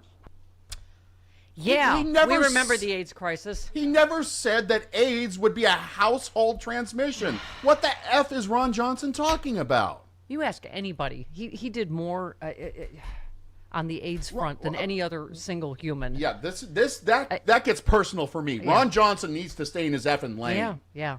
Well, I always mention I lost my high school boyfriend to AIDS, so it's I personal. lost more than one person. Yeah, it's personal to a lot of us. So, I mean, not just they're lying about something that happened a few years ago, but something that happened. We've all been alive. We were alive for the AIDS crisis. We were alive. This was only when was this? 6 years ago, COVID. Oh, my God. Really? Oh, we had to get a second one? Okay, fine. We've uncovered this. Legacy news media, not one news outlet has covered this as news. I've been interviewed on shows like this, but not a newspaper or a major broadcast station has covered our bombshell report, the greatest government scandal of my lifetime. They've not covered it as news. So it starts with acknowledging the fact that these injections cause death, they cause injury, so that these people can be treated. See, here's the thing with vaccine, anti-vax idiocy, Chris, is this is why it's not just COVID now. We're talking measles, God forbid, polio, all of this stuff that is back because of these idiots. All of us in danger. So it's not just litigating COVID. And it doesn't just put these, denying idiots in danger. It puts all of us in danger. That's where it starts to affect me, and that's where you're going to hear from me. By the way, with StephanieMiller.com is, as you know, wonderland of things. But I would go back and buy we have a variety of Just Hurry Up and Die shirts, and also Let's Go Darwin. And also the Just Die Already, that can be repurposed for whatever you want it to mean. I'd be fine if all of this vaccine denial killed just them, but it doesn't. It kills everybody. Yep. Smith said, remember when so many healthcare professionals having to shower in their garages with a hose before they could enter their homes to see their families? True heroes. Noted fisting aficionado Josh Hawley. He needs to be held in contempt because he came, you saw what he did 111 times. He took the fifth. This guy has got to be the biggest scam artist ever. I mean, he's the biggest scammer of COVID, the biggest scammer in American history. He got rich, Jesse, during COVID while everybody else was sitting at home or sick. Fauci was getting rich. $1 million that guy got in cash prize money for himself during COVID, using his employees, using the federal government. This guy needs to be held in contempt. I hope DOJ will prosecute him. Dear Jesus. Okay, someone posted a picture of Josh Hawley in a mask. Hey, Missouri, this is your Senator Josh Hawley after his Oscar-worthy performance yesterday. Let me remind you, he also wore a mask. These people are all completely full of, and they know it. Although his fist was not up. No. In that photo. No, he was not fisting anybody in that particular photo. Chris. Yes. Huh? What do you always say? You're making Sam blush. What? He's the one, remember, he held his fist up to the Josh January Hawley, 6th terrorists and said but that's not what you said. Right. That's what I meant. What does he think I meant? I'm not going to correct you because it's funny. Chris. Yes. Hi. What do you always say? Adrenochrome. It's not just for breakfast anymore. You know what? They're playing the hits, and this is the baby parts thing. Something. Vaccines, babies, something. It's crazy. I don't know if you heard about the BLT sandwich using human fetus baby parts in the vaccine when they could have used ivermectin, but maybe they're helping the big pharma get rich.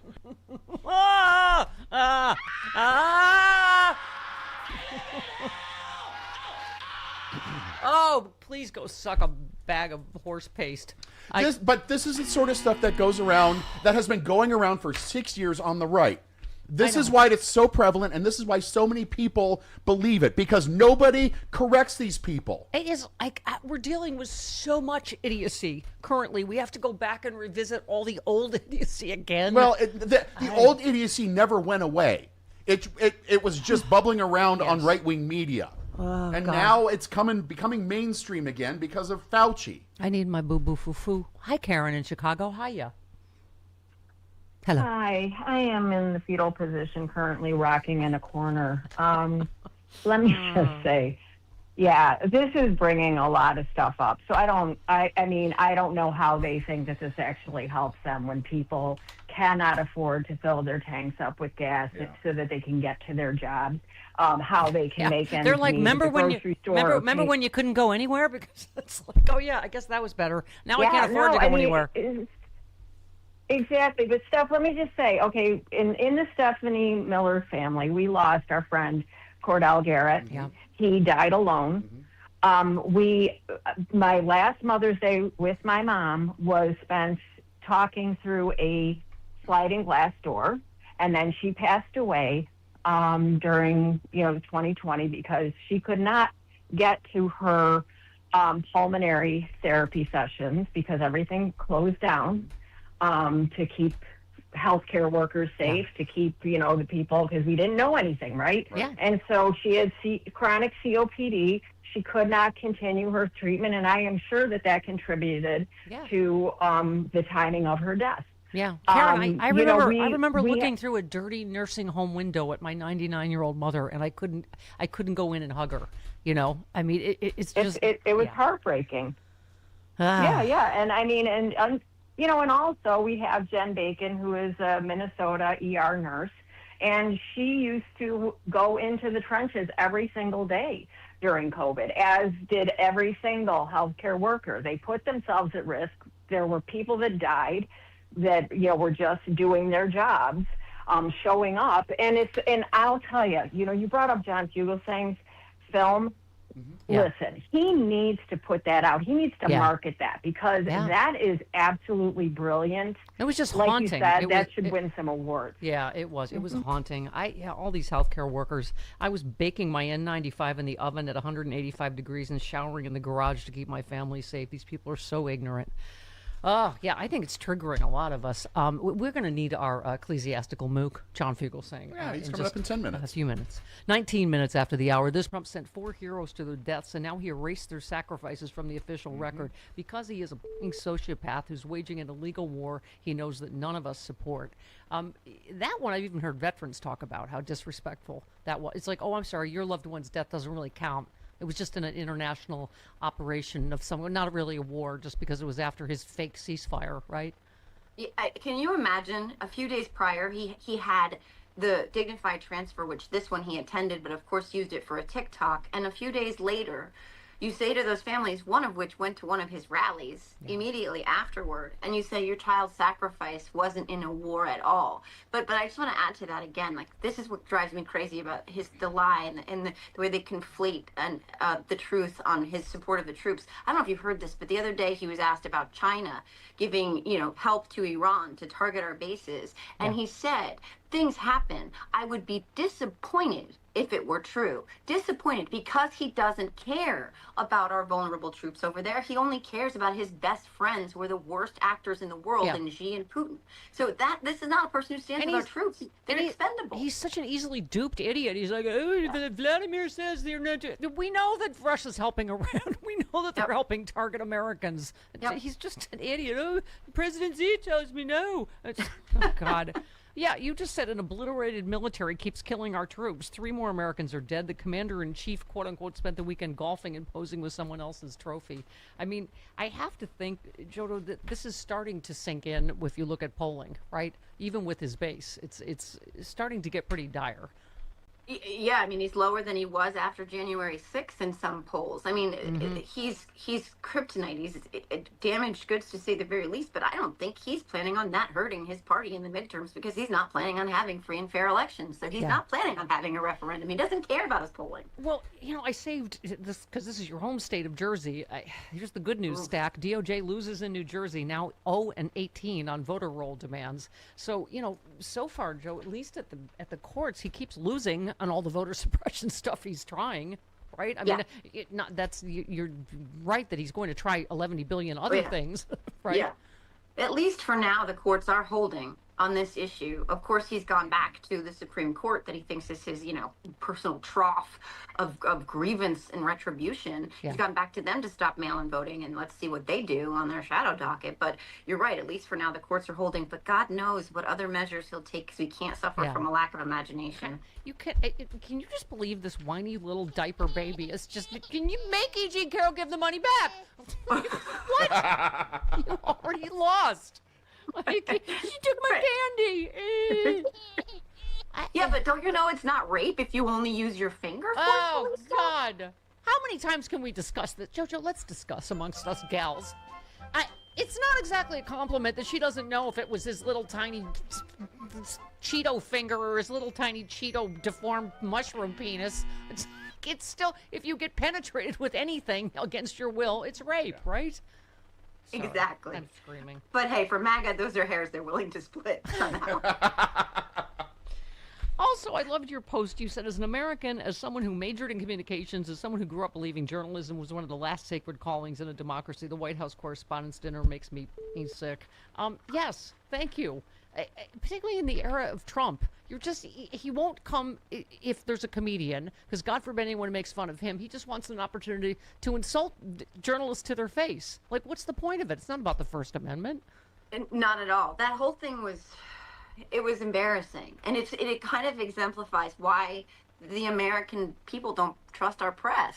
Yeah. You know, you see Kristen Welker hobnobbing with Stephen Miller, and you're like, I don't know about unbiased and free and impartial coverage here when you're buddies over champagne and caviar. The whole thing was gross. They're getting awards for exposing him with Jeffrey Epstein. Can you imagine Edward R. Murrow like, oh, it's bad, but Goebbels is hilarious at a party. Oh my God, he does impressions. It's just... He does impressions of the Führer that are that are hilarious. Yeah. Oh, he does this with his finger, so it's the mustache. They have a special cocktail. It's deadly. Too soon? Yeah. So you wrote a whole piece, which was fantastic. We've linked to everything you ever do because we love you so much. But the other thing, it is getting to be like a punchline them blaming Biden.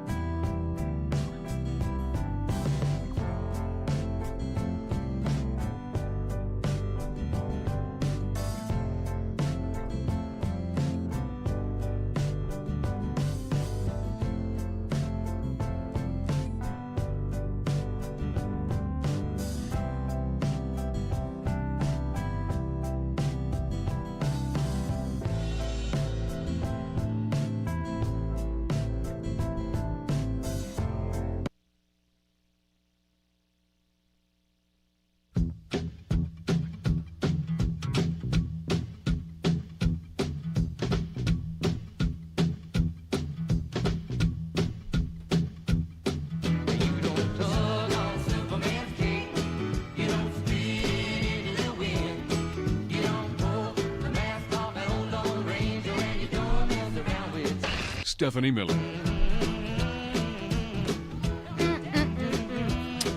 Paula in Ohio, home of the awful Bernie Moreno and even more awful Representative Max Miller. Good morning, Paula.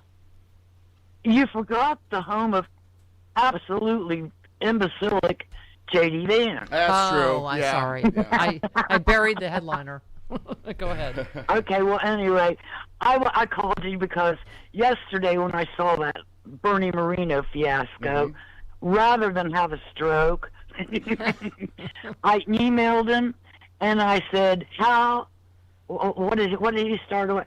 Who do you think you are, right? Right, yeah. Yeah, right. Hi, Chris. Hi, Sam. I love you both. Hi, thank you. Love you, Stephanie. But anyway, okay, I'll get on to it. I emailed him, and it was a long email, but I'll get to the gist of it. I said, how dare a used car salesman insult a man that has more degrees than you have brain cells? Yeah. Right. Good for you. Good for you. And I like that. That's all our to-do list every day. Let's see. A, have a stroke. Yeah. Or, all right, write a letter. I'll go to write a letter. Okay. Go to a protest. Yeah. That's your to-do list every day. Sure. Yeah. You're just, okay. And one of the days I'm just going to go, you know what? I'll just take them.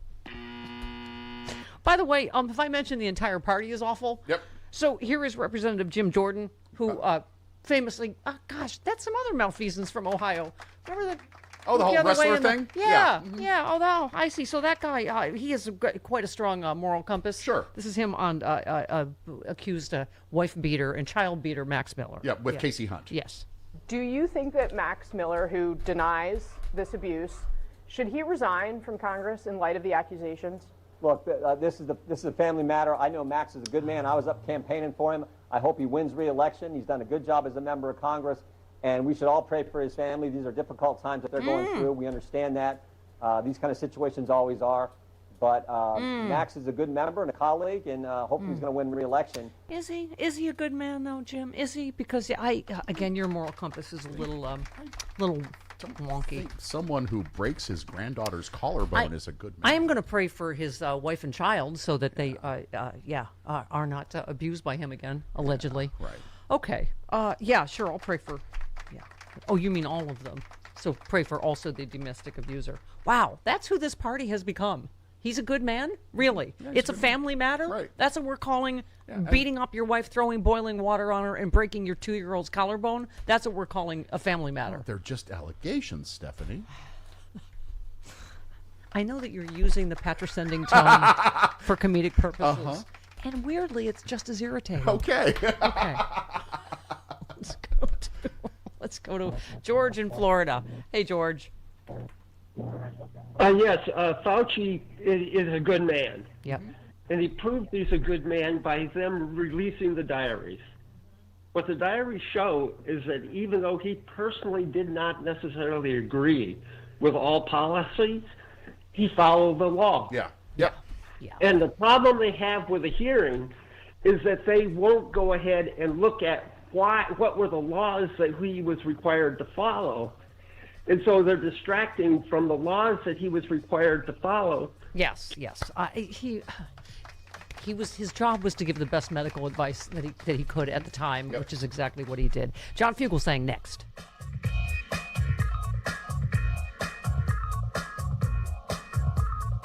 Sexy Liberal. This year, one show only in Southern California. Hollywood, the city of magic. Saturday, October 24th in L.A. One night, one chance. Let's get it right. The Sexy Liberal Show returns to the Savant Theater. One night only, October 24th. Starring Stephanie Miller. Give it up for yourselves, LA Sexy Liberals. God bless you. John Fugelsang. Cable news, it should be called the stuff they air between Viagra and Cialis ads. Comedy duo Frangela. You're the kind of good white folk who adopt black baby. Yes. And not because they're cheaper. And outrageous Hal Sparks. Believe me, I have a lot of liberal friends who love this country enough to vote almost every other election. Special VIP meet and greet tickets for palling around with the stars after the show at the Saban in Beverly Hills. All right, Mr. DeMille, I'm ready for my close-up. Only one Sexy Liberal show in 2026. Saturday, October 24th at the Saban Theater in Beverly Hills. Tickets on sale now at sexyliberal.com.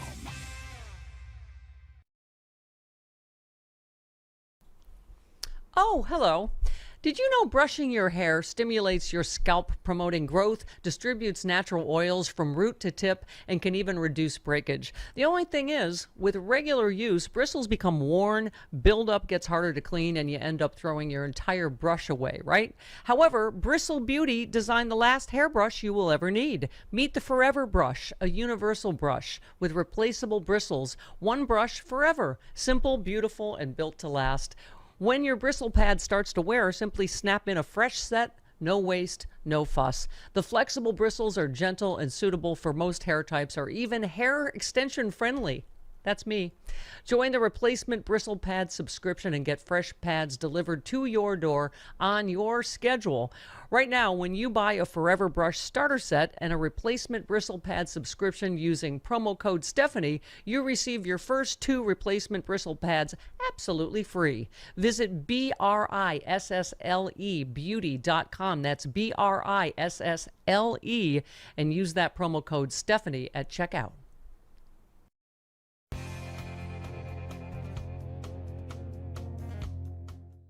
Hi, and welcome back. Just 905 days left to go in our countdown to liberty.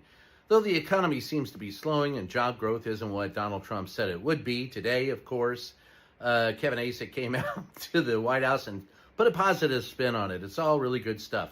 Meanwhile, the Iranian war is ongoing, but Donald Trump said late this afternoon that there will be peace in Gaza. He solved another war with tariffs. Well, that's his word anyway. The war in Iran still continues and doesn't seem like it's going to be done anytime soon because the Iranians say they can't trust us and we say we can't trust the Iranians. But if you're worried about that, maybe you should also be worried about the fact that Donald Trump says that low job growth is okay. That's right. Life is just a an apple and you get to take a big bite out of it. As long as you're rich like Donald Trump, the rest of us get the rotten core. See you next time.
When Trump's gone, the Republican Party is going to fall apart instantly. They're going to be a complete and utter mess. They have no identity. They have no, core vision. I mean, if we're being honest, the main thing that seems to be the connecting tissue between all Republicans is sadism. It's sadism. It's wanting to hurt people who don't look like them. It's wanting to hurt every minority group. Wanting to do endless war. Wanting to gut the social safety net and make people feel pain. Like, that's the connecting tissue, and that's why we say this is not a political party. It's just not. I'm sorry. It's just not a political party. Yep. This is a fascist, imperialist, terrorist death cult. Yeah.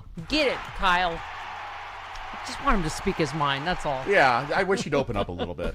Yeah, I hope he's right. Lauren Holly said when he's gone and his lies aren't being told over and over, that is when the truth of the destruction he caused will be laid bare for all to see. God, I hope so. I mean, looking at polls like this, only 28% back Trump's handling of the Iran war. So a wild shift. CNN data guru says the youth vote revolt is sending Trump's polling underneath the ocean floor. I am hopeful this morning, despite being endlessly irritated with everyone, except this guy. Yeah. Yeah. Thank God it's with Fugelsang. Thank God it's with John Fugelsang. Good morning, personal comedy Jesus. Hello. Come on, how can you be down after a presidential speech at the White House Correspondents' Dinner like we had less than a week ago, Steffi? Come on, how can you be down after anti-comedy? It was so funny, it got funny, Steffi. You know how some things can be so corrosively unfunny, like Ingmar Bergman directing the Star Wars prequels? Oh my God! Right? Like Werner Herzog making violent balloon animals. Like, so unfunny. I have seen Hiroshima footage that is funnier than Donald Trump's speech the other day. Can I say, I think I've seen more empathy from all of us comedians than from anybody. Because as much as we hate him, you're just like, oh, part of my soul died. Like watching someone bomb that hard. It gives me yuck yucks flashbacks. I'm like, oh. No, it was like watching Fat Elvis in Vegas towards the end. It was like watching Sinatra in the 90s come out and like light the wrong end of the cigarette on stage. You know what I'm saying? Oh, no. Forget the Elvis words. and Sinatra had achieved greatness at one point. That's the missing step. But yeah, this thing was like, oh my God.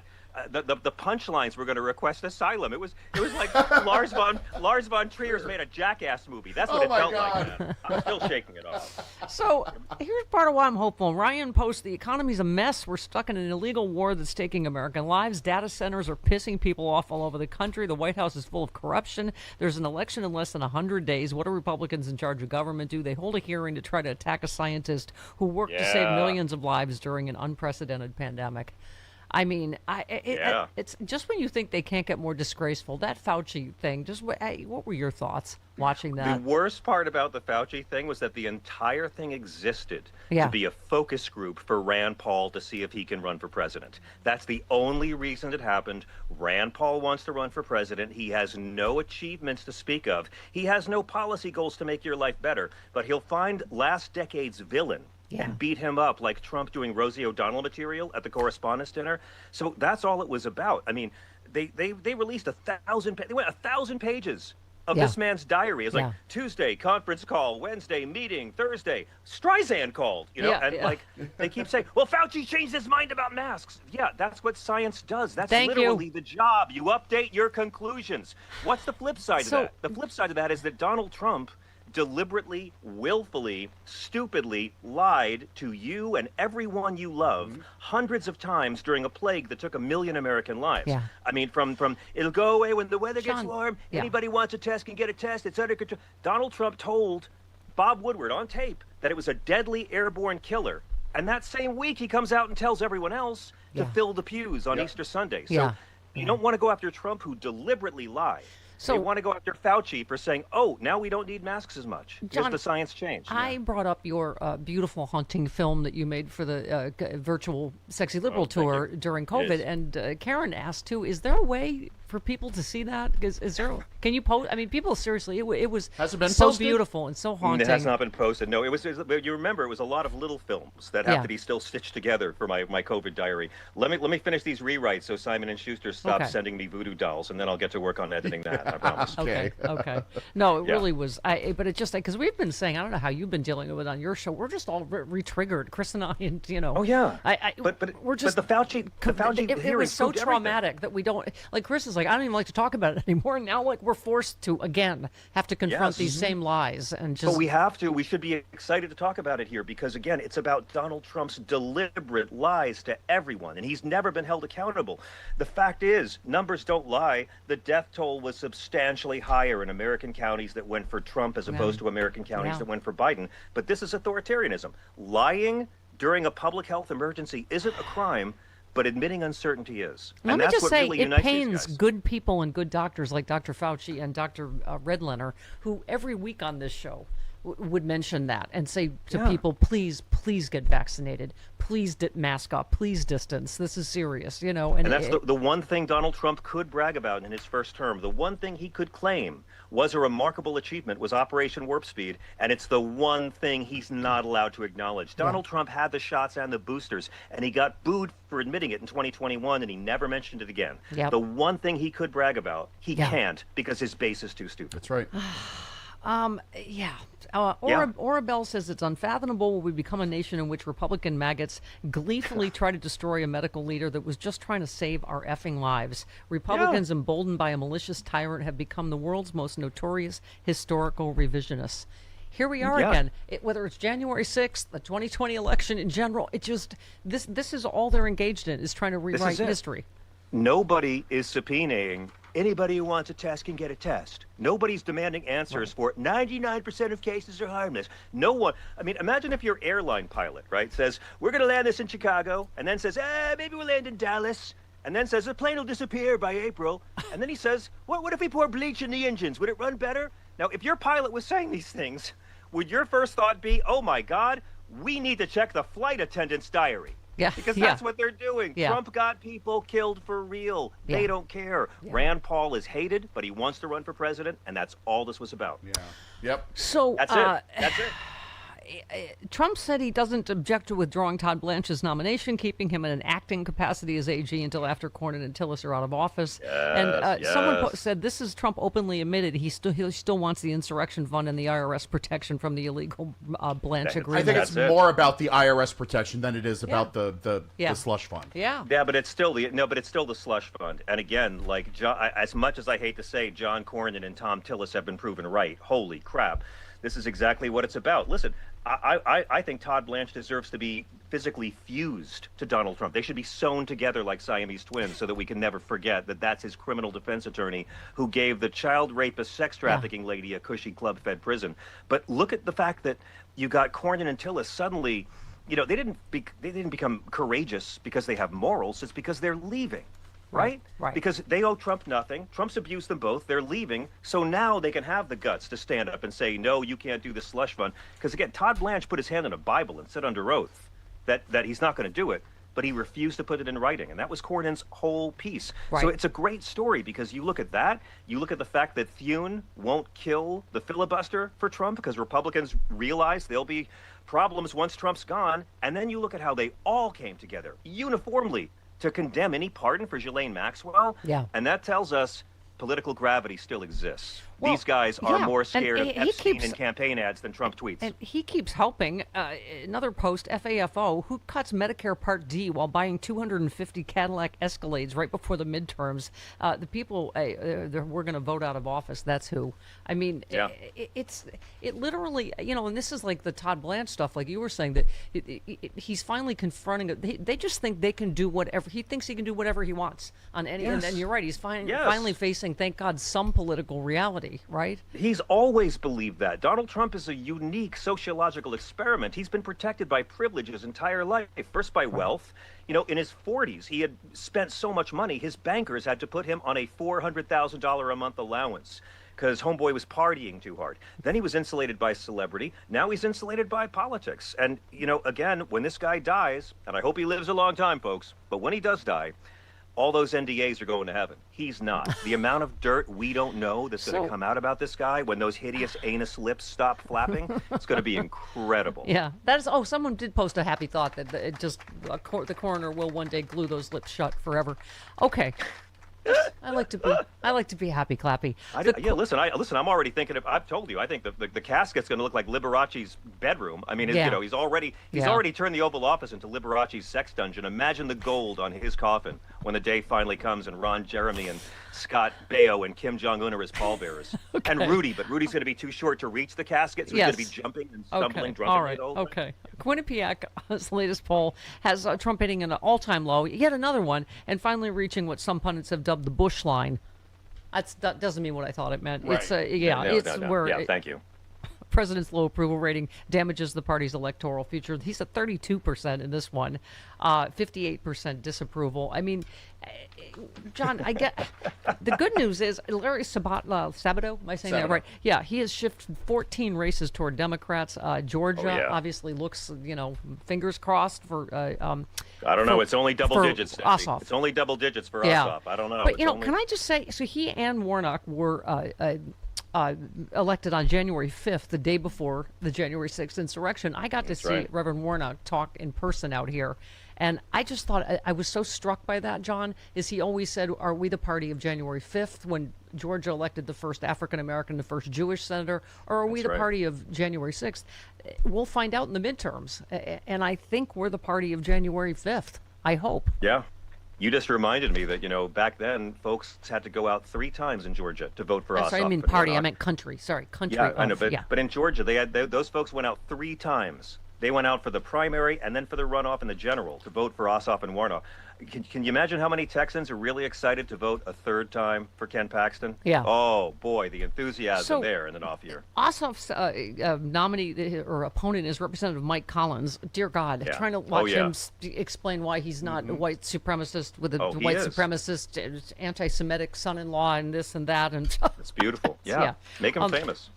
Here are the 2 races, though, I love that are still safe Republican to likely Republican. The lovely and talented Lauren Boebert. Her voters there giving her a hand, apparently. And Max Miller. Max Miller, that seat also. Yeah, so that's your Republican Party. By the way, I'm in favor of making Max Miller the face of the party the way Democrats should have made George Santos the face of the party. Yeah. Instead of driving George Santos away, you should have fundraised off him. Please, guys, let everyone know who Max Miller is. Let everyone know that Bernie Moreno is more angry at a doctor who tried to save lives than a man who abused his wife and grandchild. Let this guy be famous. We always say, Democrats eject them, Republicans reelect them, right? And, I mean, we just saw what the Democrats did with Graham Plattner. Now, let's see. This guy, I mean, the guy's wife got a restraining order against him, and they don't care. Make him famous. Yeah. Make him so famous. Sam, could you take your organ out for me? Thank you very much. Please, Sam, let us all, please, behold it. By the way, Turek is up in Iowa. Can you believe it? 50-46. Sherrod Brown's up in Ohio, and Cooper's up in North Carolina. Yay. How about that Senate? Donald Trump should wait to get Todd Blanche approved by a new Senate. Let's see how that plays out. Yeah, we just talked about that. State Department's new recruiter seeks anti-woke Christians. Anti-woke, meaning wouldn't Jesus Christians who generally don't be like considered Jesus. woke? Yeah, just there's no asking. one woker than Jesus. But we know this. Woke is a word that racists use to mock people who don't like prejudice and discrimination. Woke is the word for people more offended by Colin Kaepernick's knee than they are by Derek Chauvin's, and they're really easy to The spot. guy in charge said employers should avoid any applicants using they, them pronouns and screen for values alignment rather than just skill. More Christians should be in government, he says. Oh, yeah, but note values alignment, not teachings of Jesus, because they can't stand those. Yes. He said a lot of recruiting was focused on DEI. It was trying to get the guy with a PhD in black dance rather than people who can do the best job. I was not aware that PhD list existed. I'm going to ask Frangela about that as well. Okay.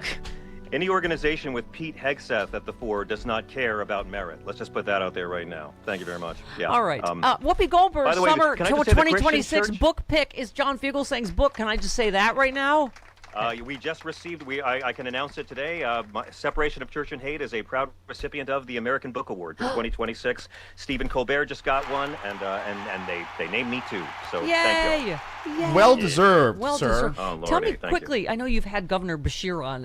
What was it? What did he say about this, Mitch McConnell? So Governor Bashir, that we do like every month or so, we do an hour live together, and I really prepped on this. I have learned more about Kentucky state law and what the governor's powers are. I learned about the sore loser law. If Thomas Massey wanted to run, I've learned so much about it.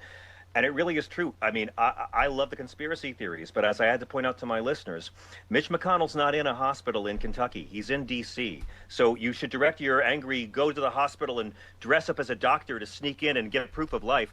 Tell John Thune that, not the governor of Kentucky, because he's busy representing Kentucky. But the fact is, they changed the law in the state in 2024 so that Governor Bashir can't do anything about this. But I think if they don't get a response in the next few days, that you should see them trying to legally challenge that law, because the people of Kentucky are entitled to have representation, even if it's someone as awful as Mitch. Let me just say, Governor Bashir's take is this. Why not just let the seat be empty till January? No, folks? I heard. Why not have it be a 99-seat Senate? Can I ask something about the hospital, though? The SUVs outside the hospital? Wouldn't that Yeah. tell you either it's part of a cover-up or that he's on life support, that he's not at a rehab center? We know it's a cover-up because they put out fake pictures with AI.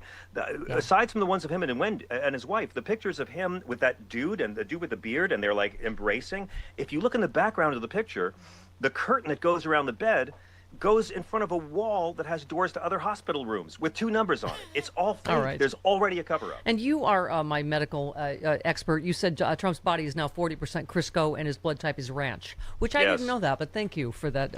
You are the Dr. Fauci. We care about the man's health. That's all I'm saying. He's not a healthy man. You're We're looking out for him. You're a helper. We love you, John Fugelsang. I love you guys. Thank you so much. Oh, sexyliberal.com. Get tickets to the big LA show, October 24th. This portion of the show brought to you. This is Donald Trump's reasoning. This is how he sorts through issues. So you had all that smoke coming down from Canada because of the wildfires. Plus you have the poop lettuce coming in from Mexico. So his solution to those of us who are suffering from explosive diarrhea and choking on the smoke, Donald Trump has decided to raise taxes on all of those people.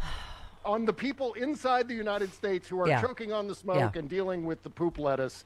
That's his genius solution, and it seems like all these years later, he still doesn't understand how that works. Yeah. That he thinks, oh, well, this is great because these foreign countries are giving me money, but that's not how tariffs work. That's not how any of this works. He just increased his wealth last year by 253%, and the rest of us are going into debt because he keeps raising our taxes. Yeah. Well, That's what keeps happening. And I don't, again, I don't know percentages, but someone posted food prices are up 33%. That's the highest grocery spike in 50 years, but a ballroom, am I right? I mean, the only good news, Bob, I have to say, from the latest polling I'm seeing, it really does seem like the base is finally cracking. That even his base is it, and the Republican number is way down. And some number I saw today, only like some tiny percent of people Republicans are enthusiastic about the rest of his term. I mean, oh yeah. Go ahead. I mean, one of the latest polls indicated that only 37% of MAGA Republicans think that the Iran war is worth the economic cost. Yeah. And that's a significant number. Donald is hemorrhaging, and the Republican Party is hemorrhaging non-college white men as well as independents. One of the latest polls out of Texas. James in the Talarico. Talarico 5 race. points. He's up 5 points over Ken Paxton in Texas.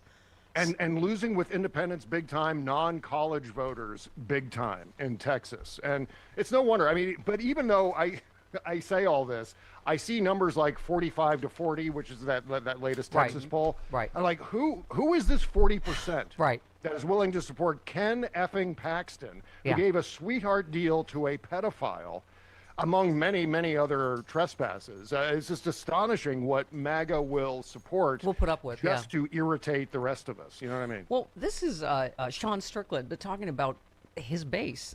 It is kind of crazy, dude, how mainstream how unpopular Trump is. Because I'll go to places like I'm in Florida, I'm a Texas guy. Like when we're talking about like hardcore Republicans, and even these guys are like, I can't do anymore with Trump. I feel betrayed. The people that have voted you, that rallied around you, like you actively just spit in their face for what? Yeah. This latest thing, Trump is killing that I've already mentioned, but is killing a $3.6 billion program that held down Medicare drug plan premiums. It ends after 2026. About 25 million seniors find out their new rates this fall, right before they vote. Someone posted it and said he swore Medicare and Social Security would not be touched. They are coming for both. If you care about your wallet, vote blue in November. This is a 20% increase in the out-of-pocket maximum. They want to bankrupt and kill seniors. And that's another one of, his ridiculous lies that he doubles and triples down on, right? Oh, yeah. Mr. No More Wars, Mr. I've lowered drug prices by 11 billion% or something mathematically impossible. Because he's made a coupon website. He's basically made a Groupon for prescription drugs. And, if you have prescription drug coverage in your health insurance program, it doesn't count. It's a lot of subterfuge and smoke for nothing really, no real savings, even though he likes to make up these numbers 400, 500, 600% and so on, which keeps doing, still doing it, still talking about his great health care plan that's just around the corner. Yeah. So stand by for action, Did you see he said, I call it my new health care plan?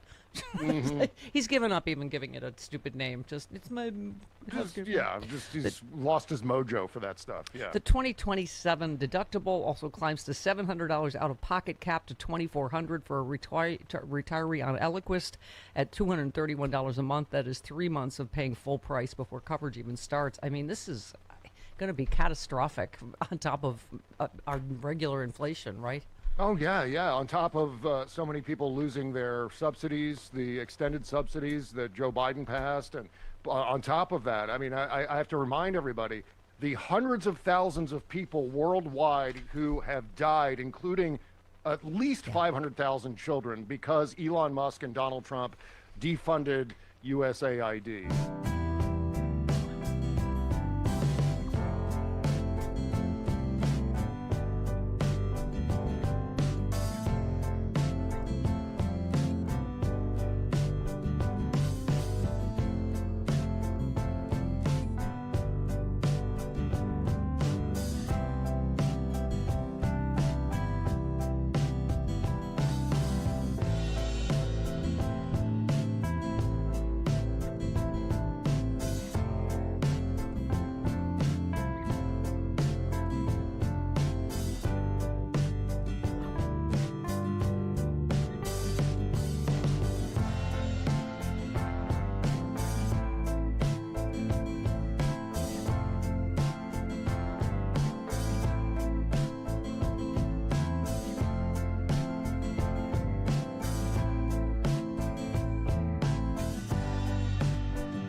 Oh, good. It's a hate letter. Oh? From Ryan. Okay. Hello, Ryan. Hello, Ryan. Taco breath. Oh, that guy. Oh, is that like a tuna taco joke? Yeah. Okay, got it. It's a Les thing. I got it. Okay, taco breath. You are mad at Max Miller, but supported a wife beater and true Nazi and Graham Plattner. I always knew you hated Jews. Idiot. All right. Thank you, Ryan, for checking in. Wow, it seems like only yesterday I was an anti-Muslim bigot. That is, wow. So today I'm a... And first of all, I didn't support... I don't live in Maine. Okay. John Fuel saying, posted, Bobby Kennedy Jr. wants to do to public health what he's done to Cheryl Hines' acting career. Have you seen... Oh, his cooking show. Yes, he has a new cooking show. Yeah. What's for dinner? Oh, it's like roadkill and sauerkraut again. Instead of ensuring that I don't have magma shooting out of my ass, he's doing vanity projects like this. Check this out. He said he will promote healthy meals that can be made mostly for $5 a serving. Have you been to the grocery store? You tell me what you can make for $5 a serving. Food prices in the U.S. have shot up 33%. Yep. While promoting the show, Kennedy warned he won't eat anything. I don't have a gag reflex. Oh, God! Well, and you almost went on a date with him. I don't have that either, so we have that in common. What? Fridays with Frangela next.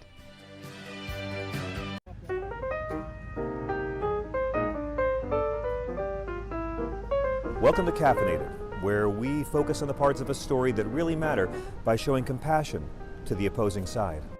Take, if you will, Steve Bannon, the man who said, "Darkness is good." Darth Vader, Dick Cheney, Satan, that's power. Who published the op-ed, "Birth Control Makes Women Unattractive and Crazy," and many other op-eds for Breitbart, most of which read better in the original German. Who warned the media should keep their mouth shut, and that same media can't stop desperately trying to book him on all their shows. You guys, seriously, I'm a little worried about Steve Bannon. Not because he brazenly defied a congressional subpoena about his role in the terrorist attacks on our nation's capital of January 6, 2021, wagging his junk at it, citing executive privilege, even though he'd been fired by the White House back in January 2017 and was working at the time of said attack as a podcaster, and not because he's a white supremacist who published a lot of white supremacist articles and supported the border wall and the Muslim ban and lots of authoritarian dictators, and who actually did say that cities could be washed away in an orgy of de-gentrification. No, I'm worried about Steve Bannon because the man looks like an alcoholic Thom. Have you seen this guy? He looks like a sack of pus that developed rickets. He looks like gout that caught gout. The man does not look well. Yeah, that's Steve Bannon, the one who was arrested on a Chinese billionaire's yacht and indicted by a federal grand jury for wire fraud and money laundering because he was ripping off Trump supporters donating to his Build the Wall campaign, and then Trump pardoned him for ripping off his own MAGA faithful. That guy. Is he okay? I'm just worried because Steve Bannon looks like a guy who was up watching porn till 6:45 a.m. and his alarm was set for 7. He looks like the guy in the office that HR has to physically give a deodorant stick to after one too many coworker complaints. He looks like a diseased leprechaun freebasing in the Port Authority bus terminal men's room. But we need to put aside our petty differences and recognize that this is clearly a fellow human being who is in pain. Can we do that? Do we have the humanity to reach out with love to Steve Bannon? Because he looks like the guy in the zombie movie who doesn't want the other survivors to know he got bit in the last scene. He looks like an infected toe. He looks like that uncle who comes over and smells of cigarettes and cat piss and always wants you to sit on his lap, but you're 15. I'm just worried about the guy is all I'm saying. And yes, I know his wife alleges he physically abused her and wouldn't let their kids go to school with Jewish children. I know YouTube has taken down his videos because they glorify violence, and Facebook took down his videos for glorifying violence, and Twitter has banned him for glorifying violence. And I know he said that Mussolini was a guy's guy who had amazing fashion sense. He said that. But in fairness, lots of people who aren't fascists praise Mussolini's style. But I am asking you to look into your hearts and find some compassion. Because Steve Bannon looks like a guy whose parole officer makes him knock on every door and introduce himself whenever he moves to a new neighborhood. He looks like Pigpen the Hutt. Steve Bannon looks like a guy who was just forced to drive cross-country in a small car with no ventilation and the windows rolled up while sitting next to Steve Bannon. He's not a healthy man. We are just concerned because he looks like he just ate 20 pounds of cheese and it's coming out of his facial pores. And by the way, I know what you're thinking. What right do I have to make fun of Steve Bannon's appearance when I look like Joe Exotic's mullet donor? It's true, I still have my pandemic hair, but I know it. See, number one, I accept that I look like the love child of Beethoven and Loki. I look like John Wick during a nationwide Moroccan oil shortage. But number two, I'm just concerned about him. So while you cynically fixate on the fact that he called the Civil War the War of Southern Independence, or that he looks like physical proof that white supremacists are the greatest argument against the concept of white supremacy, and he said that conservative women are better than progressive women because, and I quote, they're not a bunch of dykes that came from the Seven Sisters School up in New England. You ask, how can Steve Bannon sleep at night? I say, in a puddle of his own sick. But that's mean. We gotta be the good guys and look after him and make sure he's okay, because he looks like a police sketch artist rendition of mutated gonorrhea. And that's why we're starting Steve Pack. Your selfless donation, MAGA fans, of $100 or more will allow us to buy multiple shirts for Steve Bannon, all of which he can wear at the same time. Then, when he vomits Jägermeister up on the top shirt, he can simply remove it and continue his broadcast. So if you see Steve Bannon, put aside your differences and offer him your hand. But you know to wash it, like right away. Like wash that shit. And don't touch your face either, okay? Just offer your hand, but then soak the entire hand in bleach for half a day. Soak the whole arm in bleach for half a day. Thank you.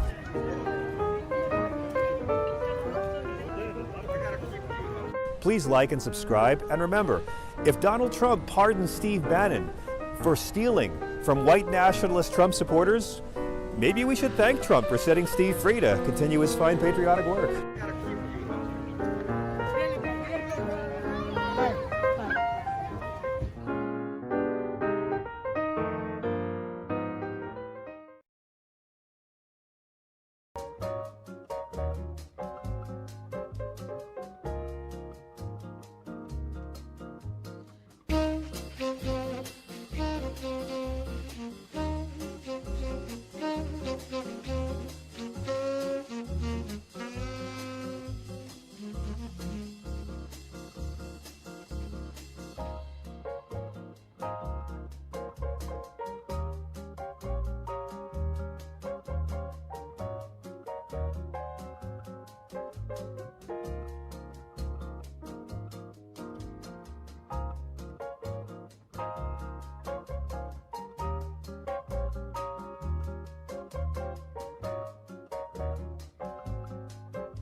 It's the Stephanie Miller Show.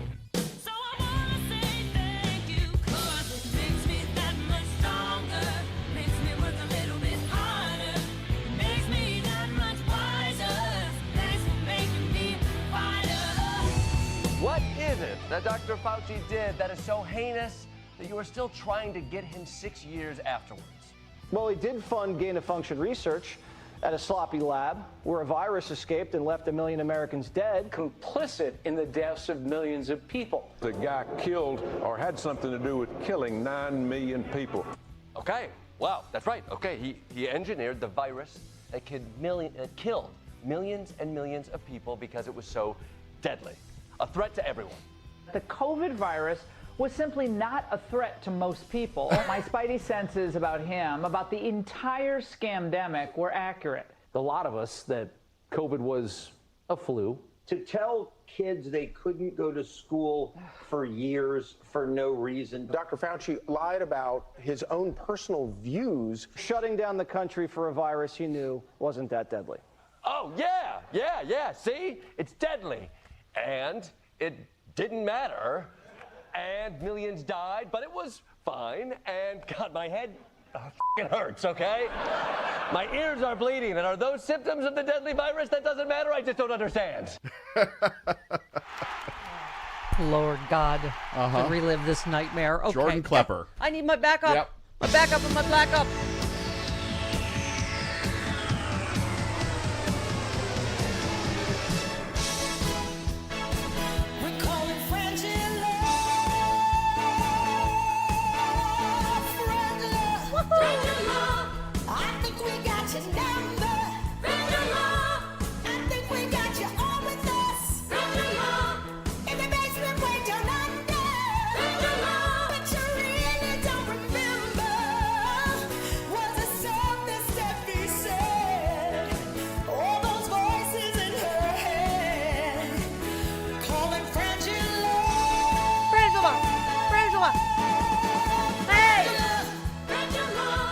Good morning, Frangela. Hi. They better leave Dr. Fauci alone. They better get off of Dr. Fauci's back, okay? Let me tell you, we all need to be out front holding up signs saying, leave Fauci alone. Leave Fauci alone now. I personally know somebody. I have a friend who lost 30 people. Wow. During COVID. Yeah.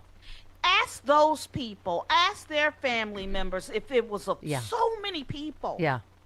I mean, we're all feeling so triggered. We've been talking all week. We all have PTSD. Like half the stuff you've forgotten because probably our psyche needs to try to forget how really horrible it was, right? I mean, it just seems once again dumb politically.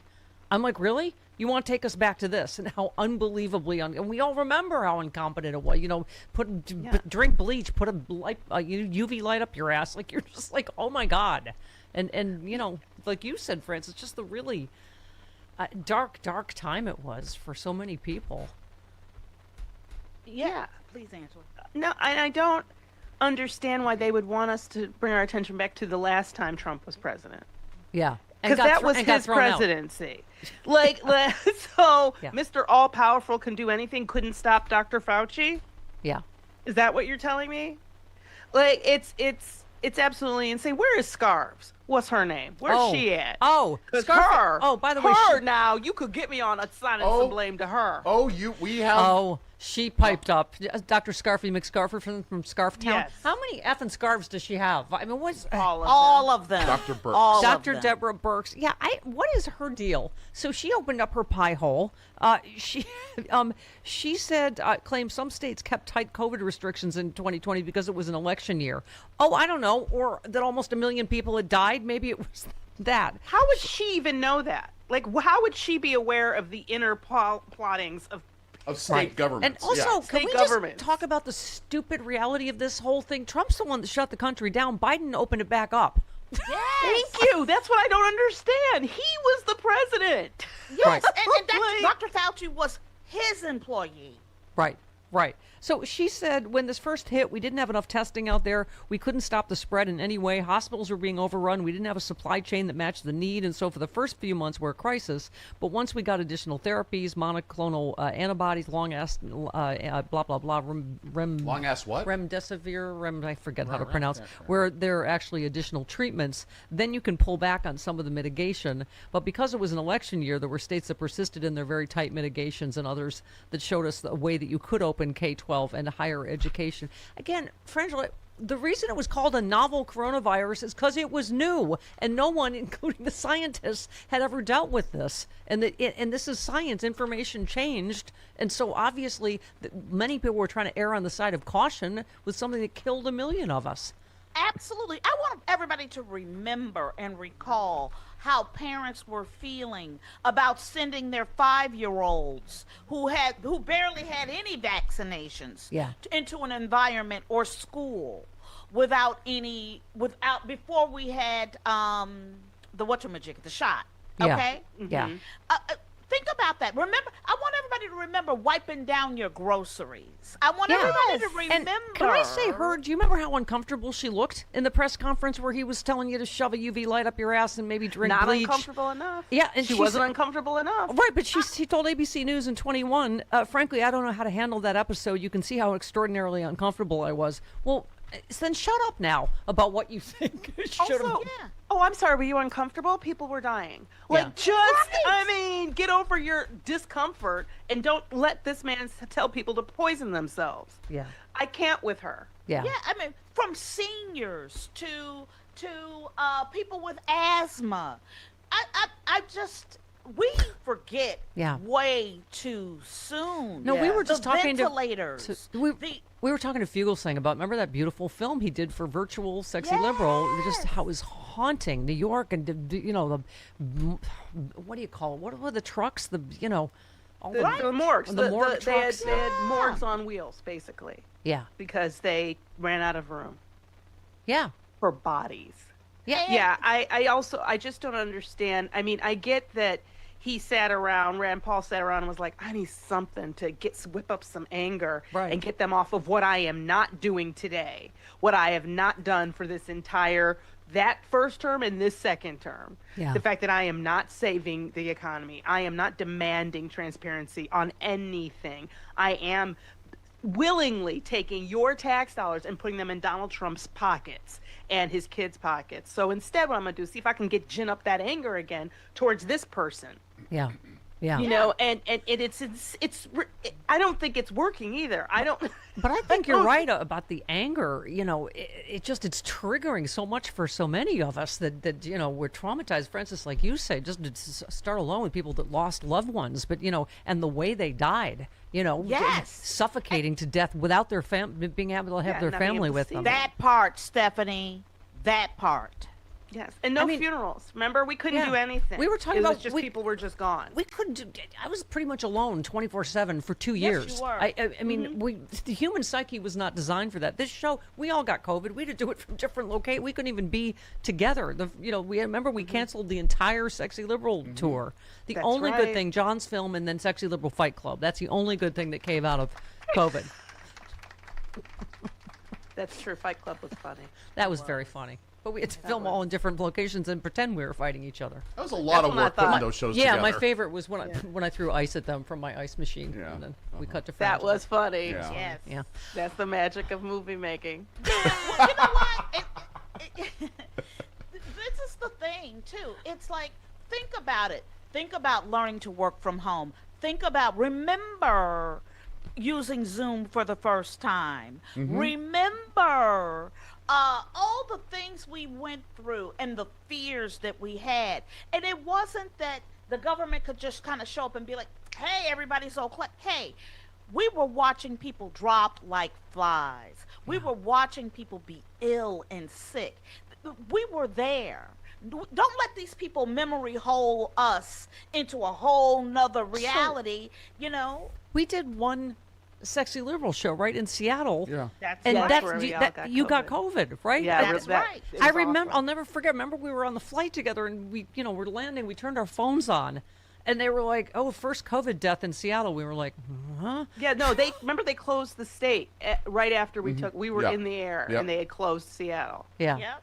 The second we got up in the air, I was like, "What's going on?" Just like I was talking about my mom, got Alzheimer's and had to go into a nursing home right when COVID hit, and so she didn't even understand why no one could come see her. And I was talking about looking through a dirty window, just seeing my mother sitting in there, by herself, and that's when I got COVID.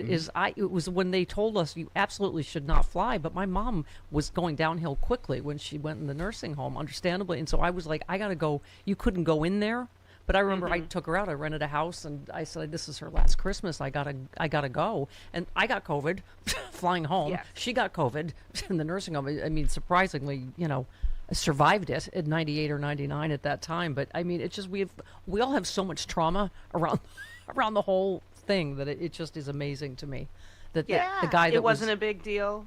It was like George Pepper said. That's why I just need us all to not lose that information. We have this information. Yes. We know what we were going through.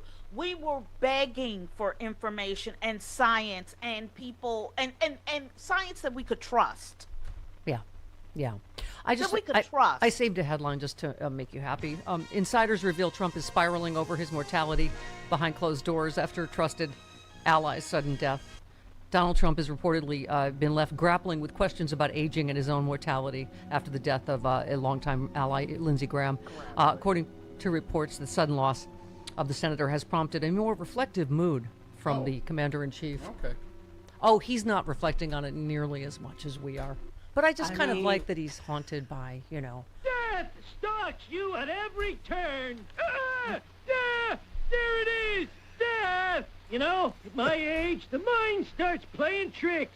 So, death. Oh, where were we? Death. I hope he's being visited by Mitch McConnell and Lindsey Graham as the twins in The Shining, just every night. I object to the use of the term grapple. I don't think that Trump grapples. He doesn't grapple. He's not a grappler. No. Yeah, that's way too. He has flitty ditty thoughts. Yeah.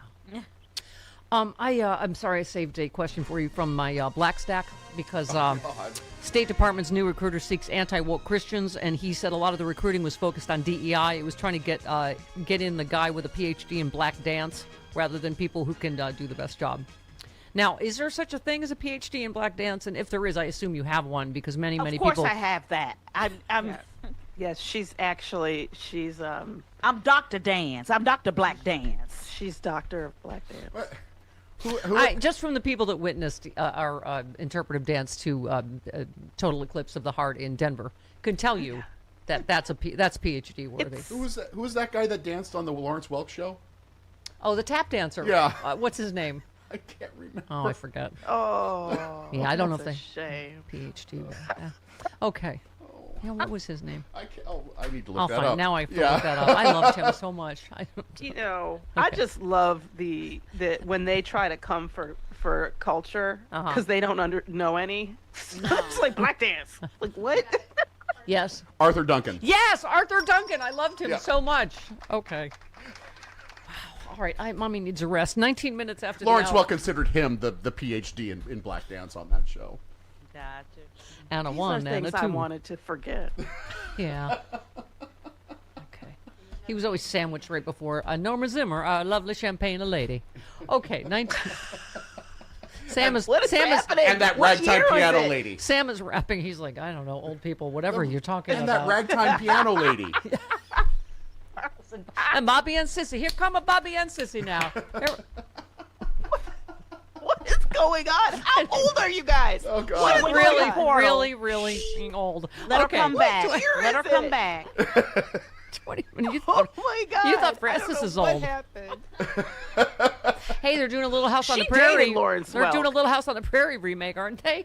Yes, they are. Francis. Oh, God. 20 minutes after the hour. This portion. It's so insane that they have to that he has to go through this again. That it's that they're just trying to embarrass him. These are his private diaries. Like, who cares what his thoughts were about this whole clown show that was going on during COVID? And, I mean, they were his private thoughts. They're just, and it's not relevant at all. I kept saying over and over, he is in print in there. He says the huge consensus is that it was naturally occurring. That being said, I don't know. They should investigate it, right? I mean, so it's but I never understood, Carlos, if it was a lab leak, who cares? Like, what's the difference? None of it is Fauci's fault. Yeah, and again, they were doing gain-of-function research. Did they want to cover up the origins? Even if they wanted to do it, it's about how do you combat it. He was not wrong in his theories about how to combat. The rest of the world did this. The WHO, the World Health Organization. But their theory is he created it on purpose, released it on the world on purpose. It's like, what? One of the first things Trump did was to defund the security for that type of research. Yeah. So that we didn't have as much protection doing that gain-of-function research because the Trump administration cut funding immediately. He took our people out of Wuhan. This could have been. I've said this over and over. If Hillary were president, it is very likely we would not have been hit with COVID. We would have had our inspectors there on the ground in Wuhan. If Gore were president, we would have been hitting on 9/11. So many good things that would have happened had not picky Democrats.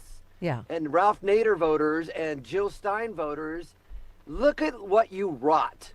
All you had to do in a binary choice was pick something that was better. Yeah. Clearly better. And yes, There's no policy coming out of the Republicans. There's no I'm going to give you affordable health care. There's no I'm going to give you affordable housing. There's no I'm going to give you new renewable energy. There's no jobs reports. There's nothing negative that's coming out. There's just a circus constantly because they have no policy. You said that. Yep, the primary is over. It's a binary choice. You either save the hive or you hand the wasp spray to your killer. Yep.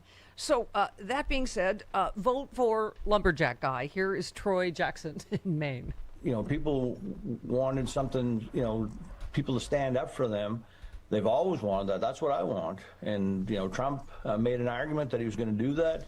But now it's buyer remorse across the state. I mean, you know, the tariffs are killing businesses across the state. Like I said, we've lost health care because of the big, beautiful bill.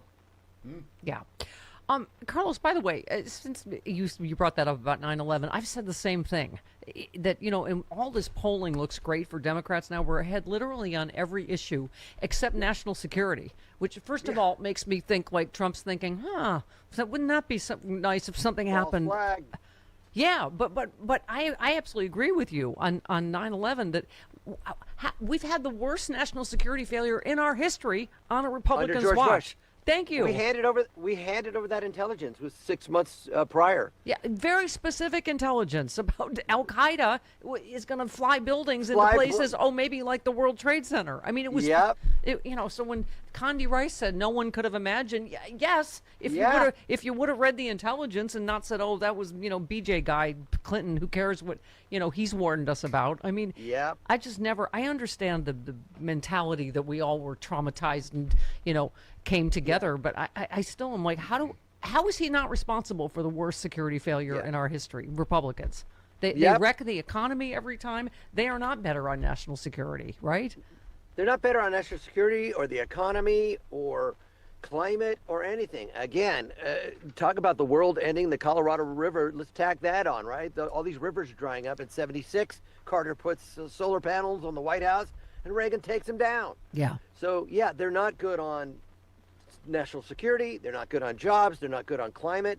What they are good at is creating a media circus. And this Iran war is a debacle. Yeah. I don't believe in the small numbers of service people that have died. Yeah. I think the numbers are bigger. Yeah. I think they're hiding them. There's no end in sight. When you saw Ossoff just totally tear apart Keg's breath, you said that their military wasn't capable. Yeah. That's what you told us. So, they can't get past this Iran war debacle. No new wars. I think that you need to bomb them because Iran. But I'm getting a Fred body. All right, let's start a war. The Netanyahu to Barney Rubble's my favorite. Yeah. Okay. Oh, Barney Rubble got married in Vegas over the weekend. Oh, yes. Marjorie Taylor Greene. It looks like Barney Rubble. Does she not have a girlfriend that can tell her sleeveless is not her friend?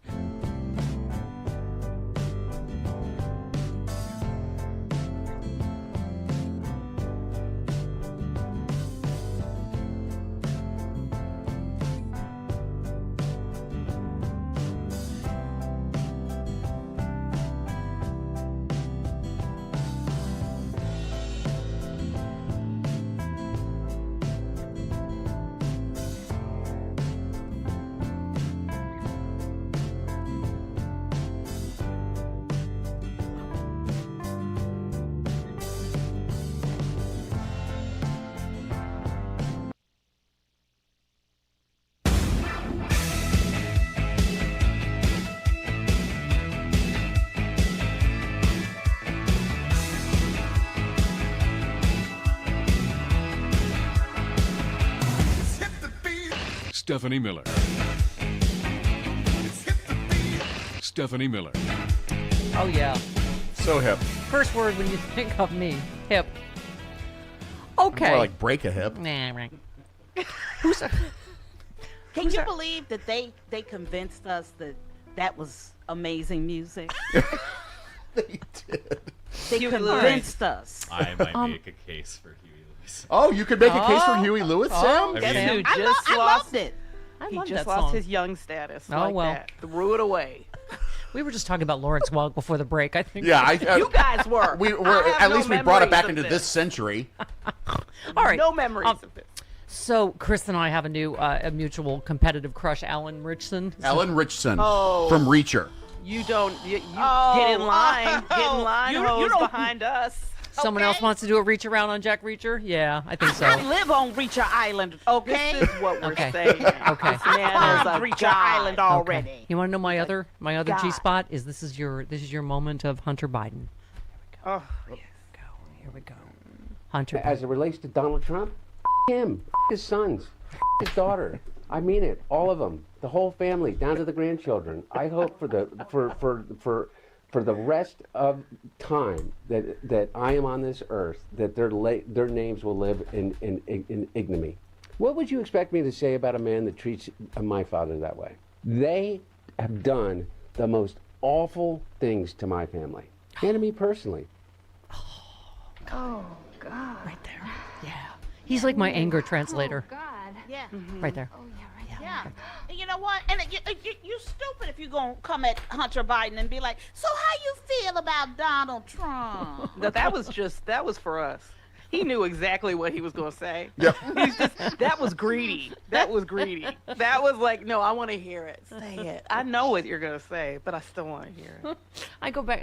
I go back and forth between wanting to marry him and Jennifer Welch. Here we This go. is the most corruptible, soft, easily manipulated president this country has ever had, and possibly the world. I don't know that any other country is dumb enough to elect this type of dipshit with this type of record. What an indictment on the American electorate. What an indictment on those 77 million people that voted for this.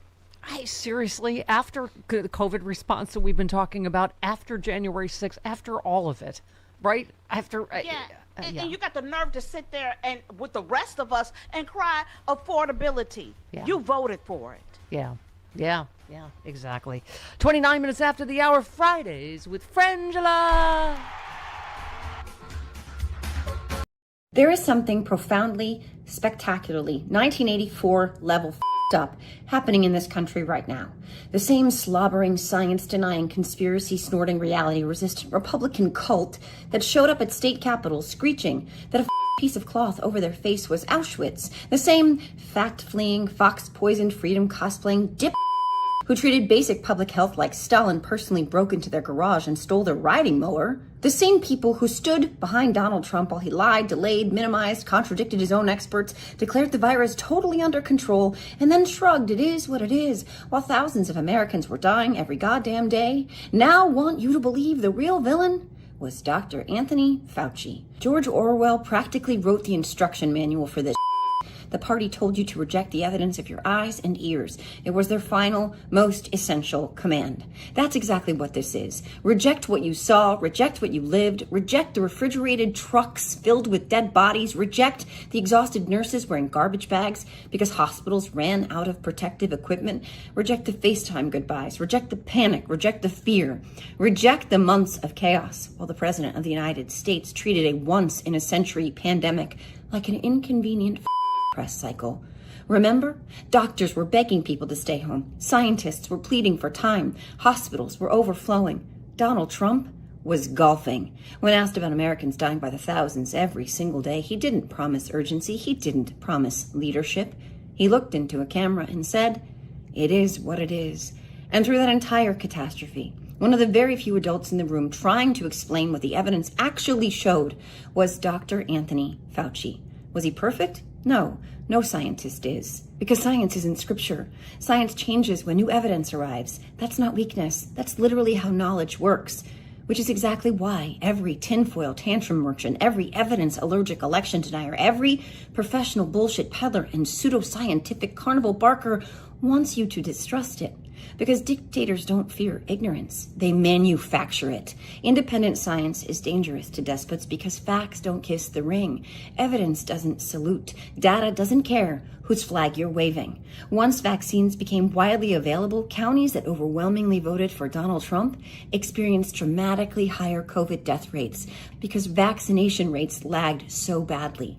Millions of people were told the doctors were lying, the scientists were corrupt, the Facebook memes somehow knew more than infectious disease specialists. Those lies didn't just spread. They filled cemeteries. And now the very people who spent years feeding that anti-science hysteria want to drag Fauci into the town square and pretend he was the fucking problem.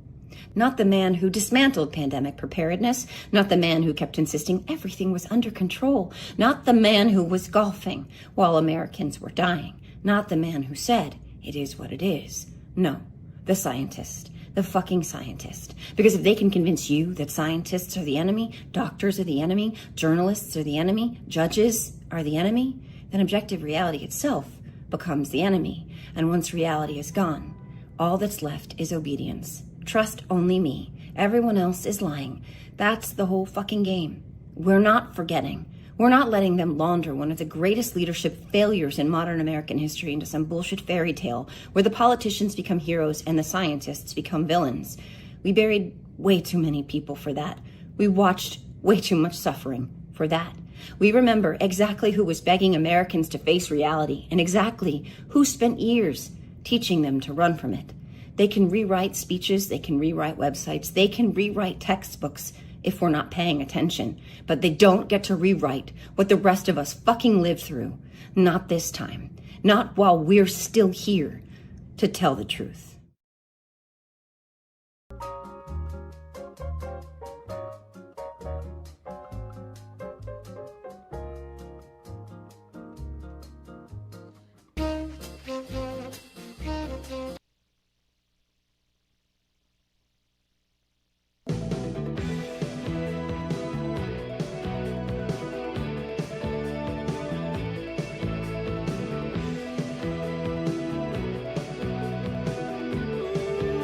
Have to overturn Citizens United and get this big money out of our politics. We must ban corporate PACs and super PACs so billionaires aren't making unlimited secret donations to campaigns. We must ban members of Congress from trading stocks and enriching themselves while they're in public office. We must overhaul the Supreme Court because we've seen corruption in the highest court in our land. And we must finally pass a national ban to end gerrymandering once and for all in every state in the union. Go on, James Tallarico. Go get it. Fridays with Frangela, who, by the way, are going to be back Monday. Yeah. I know it's a double Dutch bus full of Frangela. It's so exciting because they can't be here next Friday. So it's the whole thing. Anyway, hi. You know, speaking of money in politics, we mentioned this with Glenn Kirshner, this story, but about the DNC, being outraised by the Republicans. We don't have a mob boss in charge. This reporting this morning, Trump has taken an unusually hands-on role raising money, personally directing multi-million-dollar fundraising efforts and pushing corporate leaders for increasingly large contributions. The president frequently tells whoever his fundraising person is to raise the size of her request, with some donors being asked for as much as $50 million. She would say, this is very important to the president. He asked me to call you to ask you for this donations. On other calls, she refers to him as the boss. The boss wants this money. I mean, we're talking these companies, Frangela, $50 million from SoftBank, $25 million from Apple for the ballroom, $10 million from Microsoft, $5 million from Amazon, $10 million from Meta. And it's all, they have business with the government, so of course they're all bribes. The corruption is just off the chain. I mean, if a company had an issue before the federal government and reached Trump's attention, he would want to know how much the money the company had contributed. They were either checked on a list or crossed off the list, depending on whether they gave or not. And a spokesperson for Trump had the nerve to say, one thing's never changed: President Trump can't be bought. God. Well, I will agree with this. You can't trust him. So you may think you've bought him, Saudi Arabia, but he's going to turn around and do whatever he wants. Right. But I mean, how do you match that fundraising? You've basically got a mob boss going, nice company you got there. Shame if something would have happened to it. Where's your donation? I don't know if we have to worry so much about this money, because I strongly suspect that it will never make it to anybody's campaign. Hallelujah, girl. You got there before I did. Nobody, that money will not see the light of day outside of Trump's pocket. Okay? That's right. Yeah. He does not raise money for other people. Yeah. Okay. You don't have to worry about that money. I don't think that they can count that in their coffers all they want, because their coffers are, as Francis so eloquently put it, his pocket. Yeah. He does not care. Yeah. I mean, the good news is a lot of, pollsters and pundits are saying, I don't know that it's going to matter. This polling, the AP poll, only 28% back Trump's handling of the Iran war. Don't know who those people are. CNN, new polling suggests voters under 50 have done a 180 against the president. Trump's standing deteriorating far more rapidly with Americans under 50. Younger voters are fed up. They're taking their anger out on President Trump, said Harry Anton. He noted Trump trailed Kamala Harris by just 3 points among voters under 50 during the campaign. His net approval is at negative 41 points with those same voters. This is a shift of 38 points away from the president. He is falling through the floor. That's why Trump is so unpopular at this point, is the shift among younger voters under the age of 50, Gen Z or millennials. They gave Trump a little bit of a try in 2024. This is where our whole podcast bros or whoever, right? He's down there underneath the ocean floor. He said, let's see, among voters under 50, Democrats' advantage expanded from a 4-point edge during 2024 to a 17-point lead now. I mean, so this all looks good for us. The momentum is clearly on our side, right?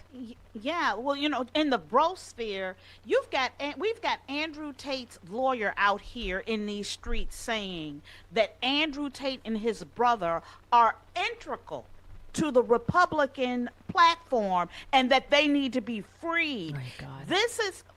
This is where that group is. And that's who, and he was right.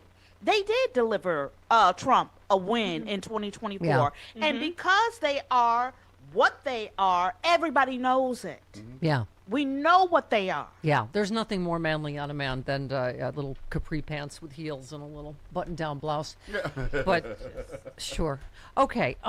Harry Anton finished. These are the type of numbers that blue waves are made of, and if there's a blue wave come November, it will become because of voters under age 50. I guess our question's always going to be, Sam, you're in charge. Are they going to vote? Yeah. You're in charge of the Yes. under 50. Sure. Not the kind of enthusiasm we're looking for. Because I watch all the content of Gen Z saying, and all of us really, but the newer workforce talking about, I'm put out 600 applications, and I've got no one responded. I need everybody to connect the fact that you can't get a job with not voting. Yeah. Connect the dots. Yes, exactly. So here's the thing we always talk about. 77% of Democrats fear election result meddling. No kidding. Ahead of 2026 midterms, Americans concerned about election integrity, blah, blah, blah. Top concerns include political leaders pressuring election officials to change election outcomes, ballots not being properly handed or counted, and voter intimidation near polling places. 40% also saying they're concerned about being personally confronted, followed, or recorded while voting. Democrats significantly more likely than Republicans to express concern. No kidding, right? I mean, we have every reason to, this is the problem, is I think we have to balance being hyper aware and being ready for everything and not letting it depress turnout, right? Yes. Because that's the only thing that has a chance of doing anything, is that we need such an overwhelming turnout that it becomes here's the thing, they will still argue it. I'm not saying that there's anything we can do that will stop, that Trump will just go, okay, I guess that's it. Clearly, that's not the case. But for us and for people to understand what's at stake and how we're going to fight it, we need that turnout. It's got to be crazy. Yeah. I just, I'm glad to hear this MAGA base is shrinking, because this headline, majority of MAGA voters don't care about scandals. 2/3 of self-identified MAGA Trump voters say they continue supporting a Republican candidate accused of sexual assault. 13 percentage points higher than the share of Trump 2024 voters writ large. Well, no kidding. They voted for an adjudicated rapist. They care about scandals if it's a Democrat. Right. Yeah, 72% of MAGA Trump voters say they will stick with a GOP candidate accused of domestic violence. I've just been following this Max Miller story. Exactly. But, oh my God. Did you see Jim Jordan get caught up trying to answer. Oh yeah. Talking about it. Hold please with Cassie Hunt. Yeah. Casey Hunt. Casey, sorry. Do you think that Max Miller, who denies this abuse, should he resign from Congress in light of the accusations? Look, this is a family matter. I know Max is a good man. I was up campaigning for him. I hope he wins re-election. He's done a good job as a member of Congress, and we should all pray for his family. These are difficult times that they're going through. We understand that. These kind of situations always are. But Max is a good member and a colleague, and hopefully he's going to win re-election. Is he a good man, though, Jim? Is he? I mean, and who's better moral judgment than Jim Jordan, obviously. That's right. Really, it's a family matter. So allegedly Yeah, well, throwing he's all yeah. about the abuse cover-up. So Yes. that is on brand for him. Yeah. You know, Miller did some horror. He has a restraining order. His wife had to bring a restraining order against him. He And his has- attorney, and his, right, against, he attacked physically her attorney. Yes. Yeah. And their 2-year-old child, who the courts are still allowing him to have visitation and custody rights because he's a senator. Yeah, Okay? yeah. Because anybody who gets charged with the things that he got charged with, they would not allow that person to have visitation with a child. This led to my most confusing hate letter from a maggot this morning, Taco Breath, which we've decided is a lesbian thing. You are mad at Max Miller, but supported a wife beater and true Nazi and Graham Plattner. I always knew you hated Jews, idiot. And Chris had to translate for me because I didn't know Max Miller is Jewish. Yeah. So that's I kind of didn't know Jew that hater either. I am, but I don't know. I had, actually, my concern was more about him throwing a boiling pot of water on his wife, allegedly, and holding a gun to her head and breaking the 2-year-old's collarbone. That was my main concern. Yeah. Yeah. Mm-hmm. Yeah. But No, but that's where's a Hunter's that's a laptop? family matter. Yeah, where's Hunter's laptop? Like, this is, I mean, these people, they absolutely understand it's all an excuse. They are absolutely okay with abuse of women and children. Absolutely. They And think this it's is- hot. They think it's amazing. I keep saying this. We've got to stop saying this phrase of, well, that's a personal and a family matter. I don't want to be involved in their marriage. I don't want to, that's Yeah. none of my It's a business. Their criminal. relationship. It's a criminal No. matter. It's not a a crime family against matter. the state. Yeah. This is what people don't understand. When you assault somebody, that person, the victim or survivor, it's not them versus you in court. It's the state. Yeah. The state that you're in. Yeah. This is a crime. This isn't marital infidelity that is not illegal, Yeah. Remember- however we may feel remember- about it. This is violence. Remember Kamala's line? She was always Kamala Harris for the people. Yes. Okay, so one more. This is your family values party, by the way. Yes. Yep. Yeah, family matter. It's all family matter. Well. Yeah. California youth pastor gets 40 years on. Child porn. Yeah, how did you know? I was going to say. There's literally at least one a day of these. Former youth pastor who flew through South Florida in 2025, already carrying a sordid past, now has a bleak future. 40 years in federal prison. He was sentenced for sexually exploiting children by secretly recording minors through spyware installed on laptop computers, directing children overseas to produce child sexual abuse material. He was on a Christian mission. Of course he was. Yeah, as you do, in Haiti. Let's see, they found 33 illicit videos, blah, blah, showing girls as young as 10, including images and videos that had directed minor children in Russia to create at his request. He had also previously been convicted in 2006 for placing a hidden camera in a girl's bathroom. Oh, God. But it was a Christian camp, so Right. That's what Jesus would do, Yeah, presumably. Stephanie, this is family matters, only Yeah. with less Urkel. Right. Mm-hmm. And by family, we mean team, school, locker room. You know, like it doesn't matter. This is the Epstein class. This is what they vote Yes. for. We keep acting like, oh, this is shocking. This is who they are. Yeah. This is what they want. They don't want anybody asking questions. No, it's not about the price of eggs. It's not. Matt, just in a totally unrelated story, Matt Schlapp, Schlappy Matt. Schlappy Matt. Yeah. He, I love that whoever posted this said, a totally not secretly gay CPAC chairman, Matt Schlapp, who has been accused of sexual harassment by multiple men. He's married to the lovely and talented Mercedes. Mercedes Schlapp. Right. Yes. In a totally straight way, in a totally The straight marriage. The straightest way ever. Yes. Should I break out the tiniest of violins for you? He said, as we left our home tonight, a neighbor flipped us off twice and called us traitors. The D.C. suburbs of Virginia are quickly deteriorating. It's a shame to see leftists gaining a stronger foothold around our nation's capital. It's very hard to keep our kids around hateful people. Okay, let me tell you something. Mercedes Schlapp. Yes. No, what that is she's the vice president of the Slytherin house. That name, Mercedes Schlapp, is in Slytherin. We all know it. We all know it. Oh, Don't try to put that in front of me like I'm not gonna call it out. I haven't heard from them in a while. Let's remember the Schlapps. They're so Slappy schlappy. Matt had some balls, so he groped a man. On the way to the airport, they're in a van. The man said that Matt, he was getting slappy. Yeah. And he couldn't stop Matt from grabbing Mr. Happy. The kids told the story how he tried. Said he didn't do it, but he lied. Oh, it's fantastic.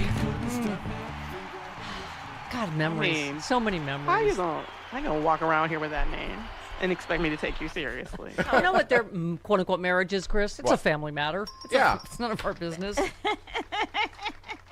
All right. 48 minutes after. And he heads up CPAP. Yes. Or CPAC yes. or whatever. Yes, your family values party, ladies and gentlemen. There they are. 48 minutes after the hour. By the way, I'm so happy that Jack Reacher is, a sensible human being who has empathy and understands what's going on in the world. Because he was one of those guys where I'm like, all right, well, he could swing either way. Just looking at him, he could be I like these QAnon MAGA, or he could be reasonable. I like these maggots. I like to see him say all this stuff to his face. Right. Right? Well, he went to high school with Matt Gaetz and hated him back then. They hated each other. So he got an early start. Exactly. And figuring out who the bullies are. Right. I mean, God bless him. I love what he said. We played this, I think, Chris, last week. He said, people, I think, are a little bit afraid of me because they're like, he's a loose cannon. And I'm not. I'm just saying that everybody should say if they gave up about humanity. Yeah. I mean, saying you're not political now in the biggest moral crisis of our time just seems. Oh, yeah. Yeah. So, of course. And it's one of those things always, going back to what I was saying a second ago, which is almost like when you were dating and you would go out on a date with someone and you would try to ascertain whether they were a smoker. And because I was also a smoker for many stupid years. Yeah. And that was always the thing. When can I reveal that I'm a smoker? Yeah. So when I hear a celebrity stepping out and expressing opposition to Donald Trump, I'm like, oh, thank goodness he's a smoker. Oh, thank God. That's great. So finally, I can agree with this person and like this person. So, yeah. Well, yeah. He just said, look at the politics we deal with right now. Like the White House is in ruins. There's a UFC cage on the lawn. Like it's just the stuff that we're all going like WTF, So that thing we just every played day. about him raping the world. He's only out for himself, obviously. And speaking of making all the right people mad, Kevin Sorbo had thoughts. Oh God. And they always say the same thing. Conservatives say he has Trump derangement syndrome. So anyone that thinks like any of this is wrong has Trump derangement, right? So, Kevin Sorbo said, you'd think he'd be smart enough to keep his mouth shut. Gosh, I think the same thing about you, Kevin, but okay. Dean Cain, who, last I saw him, did eat several of the original Supermen, didn't he? Yeah. Yeah. Oh, my God. He offered Alan Rich some Trumpanol, take the whole bottle. He said, oh, boy, they just think they're so clever. Oh, my God. So Dean Cain is just gnawing on Christopher Reeve's arm or something. Is that what you're saying? Yeah.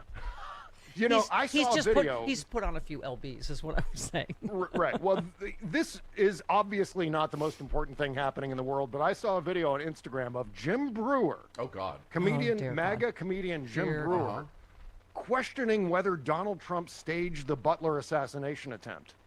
And actually saying it, straight up, that Donald Trump may have staged that assassination attempt. Yeah. And I was shocked and dismayed that Jim Brewer would be divorcing himself from the club over that issue. Yeah. Those So strange. Hilarious. Yes, weird Hilarious. times.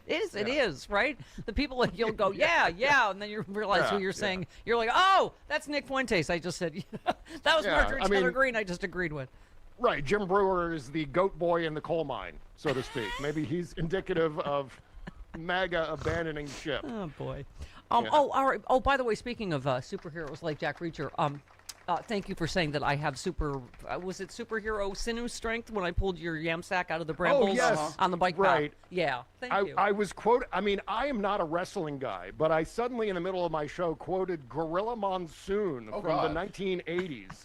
Who used to compliment, less muscular wrestlers as saying, "Oh, that wrestler has sinew strength," and I was like, "Well, Stephanie has sinew strength because she yanked my gigantic body out of the gully, out of the brambles." Tell me your stats again, because it always makes me hot. You are how tall now? Six. I am 6'4", 220.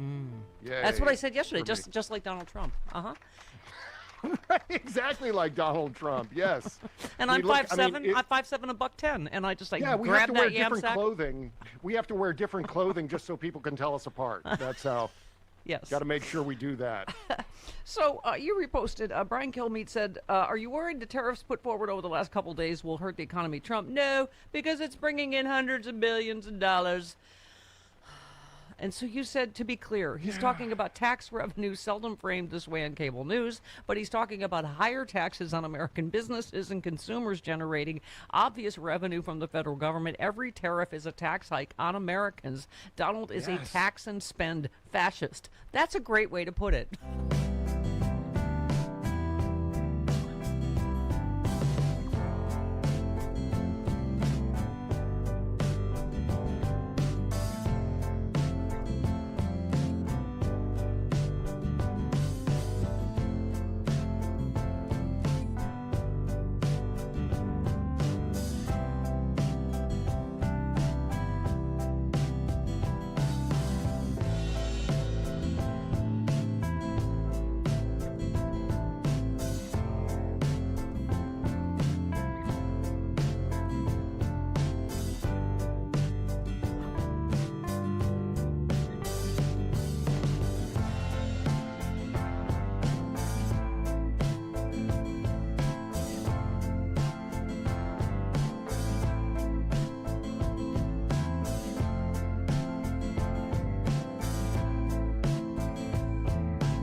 Minutes after the hour, Senator Cory Booker yesterday. A lot of this problems that we're seeing right now that enabled Donald Trump to even get into office, it's a road that was paved in part by Democrats failing to show the kind of strength and leadership that we need right now. We have a country whose Supreme Court is overly influenced by billionaires as they accept lavish gifts with no consequence. We have a president who's clearly the most corrupt in history, and we have a Congress on both sides of the aisle, from stock trading to the way corporations and large billionaires play. It's unjust. Yeah. I think it's all we care is who's going to fight fascism. I've had it with these labels. I don't care. I don't get a vote in a lot of these different states. I don't care what you label yourself. I just if we don't this midterm. I mean, I know we all feel like everybody says this. Oh, it's the most important election. No, this is. Yeah. This absolutely is. This is the whole game. And I'm not being hyperbolic. I really don't think I am. This is the whole game. What happens this November determines our future as Americans in a way it never has before. Yeah. I mean, and they're going to cry communism. I guess that's what they're running on. Oh, yeah, they'll run it. They'll throw anything against the wall, see if it sticks. This is the headline this morning. In a socialist move, Trump administration takes stake in 7 more companies. I mean, yeah, they're just full of on every subject, right? Yeah. They're trying to get, and I get it. They're trying to get all they can right now because they are worried, as they should be, that in November they will lose the ability to do it without oversight.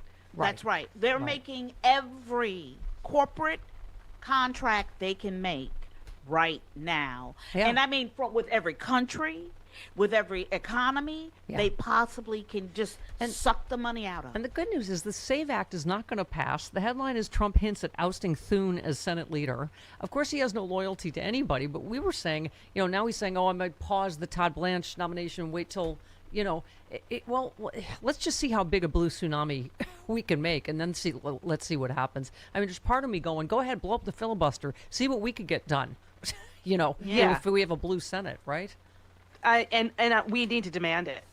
I don't want to hear about. I don't want to ever hear about a strongly worded letter or email again. I really don't. Yeah. Me neither. Me neither. I need action. Yeah. I need action. I need the action. Like, I need everybody to call Barron Trump in front of about Andrew Tate. Yep. I need everybody to. I need to find out where Mitch is. I need. Yeah. Do we have a lot of needs over here? Do we have an undercover plan for this weekend? Because I know we've, well, you guys are a great improv group. I'm kind of like what's the twin that doesn't get absorbed in the womb? I'm like vestigial. Yeah. You guys are like the twins in Nell, and I'm like I'm sorry. What? Yeah. But we're like Let's continue this conversation on Friday. I mean, on Monday. Yeah. And who knows? Maybe we'll know something about Mitch McConnell by then. We love you, Frangela. See you on Monday.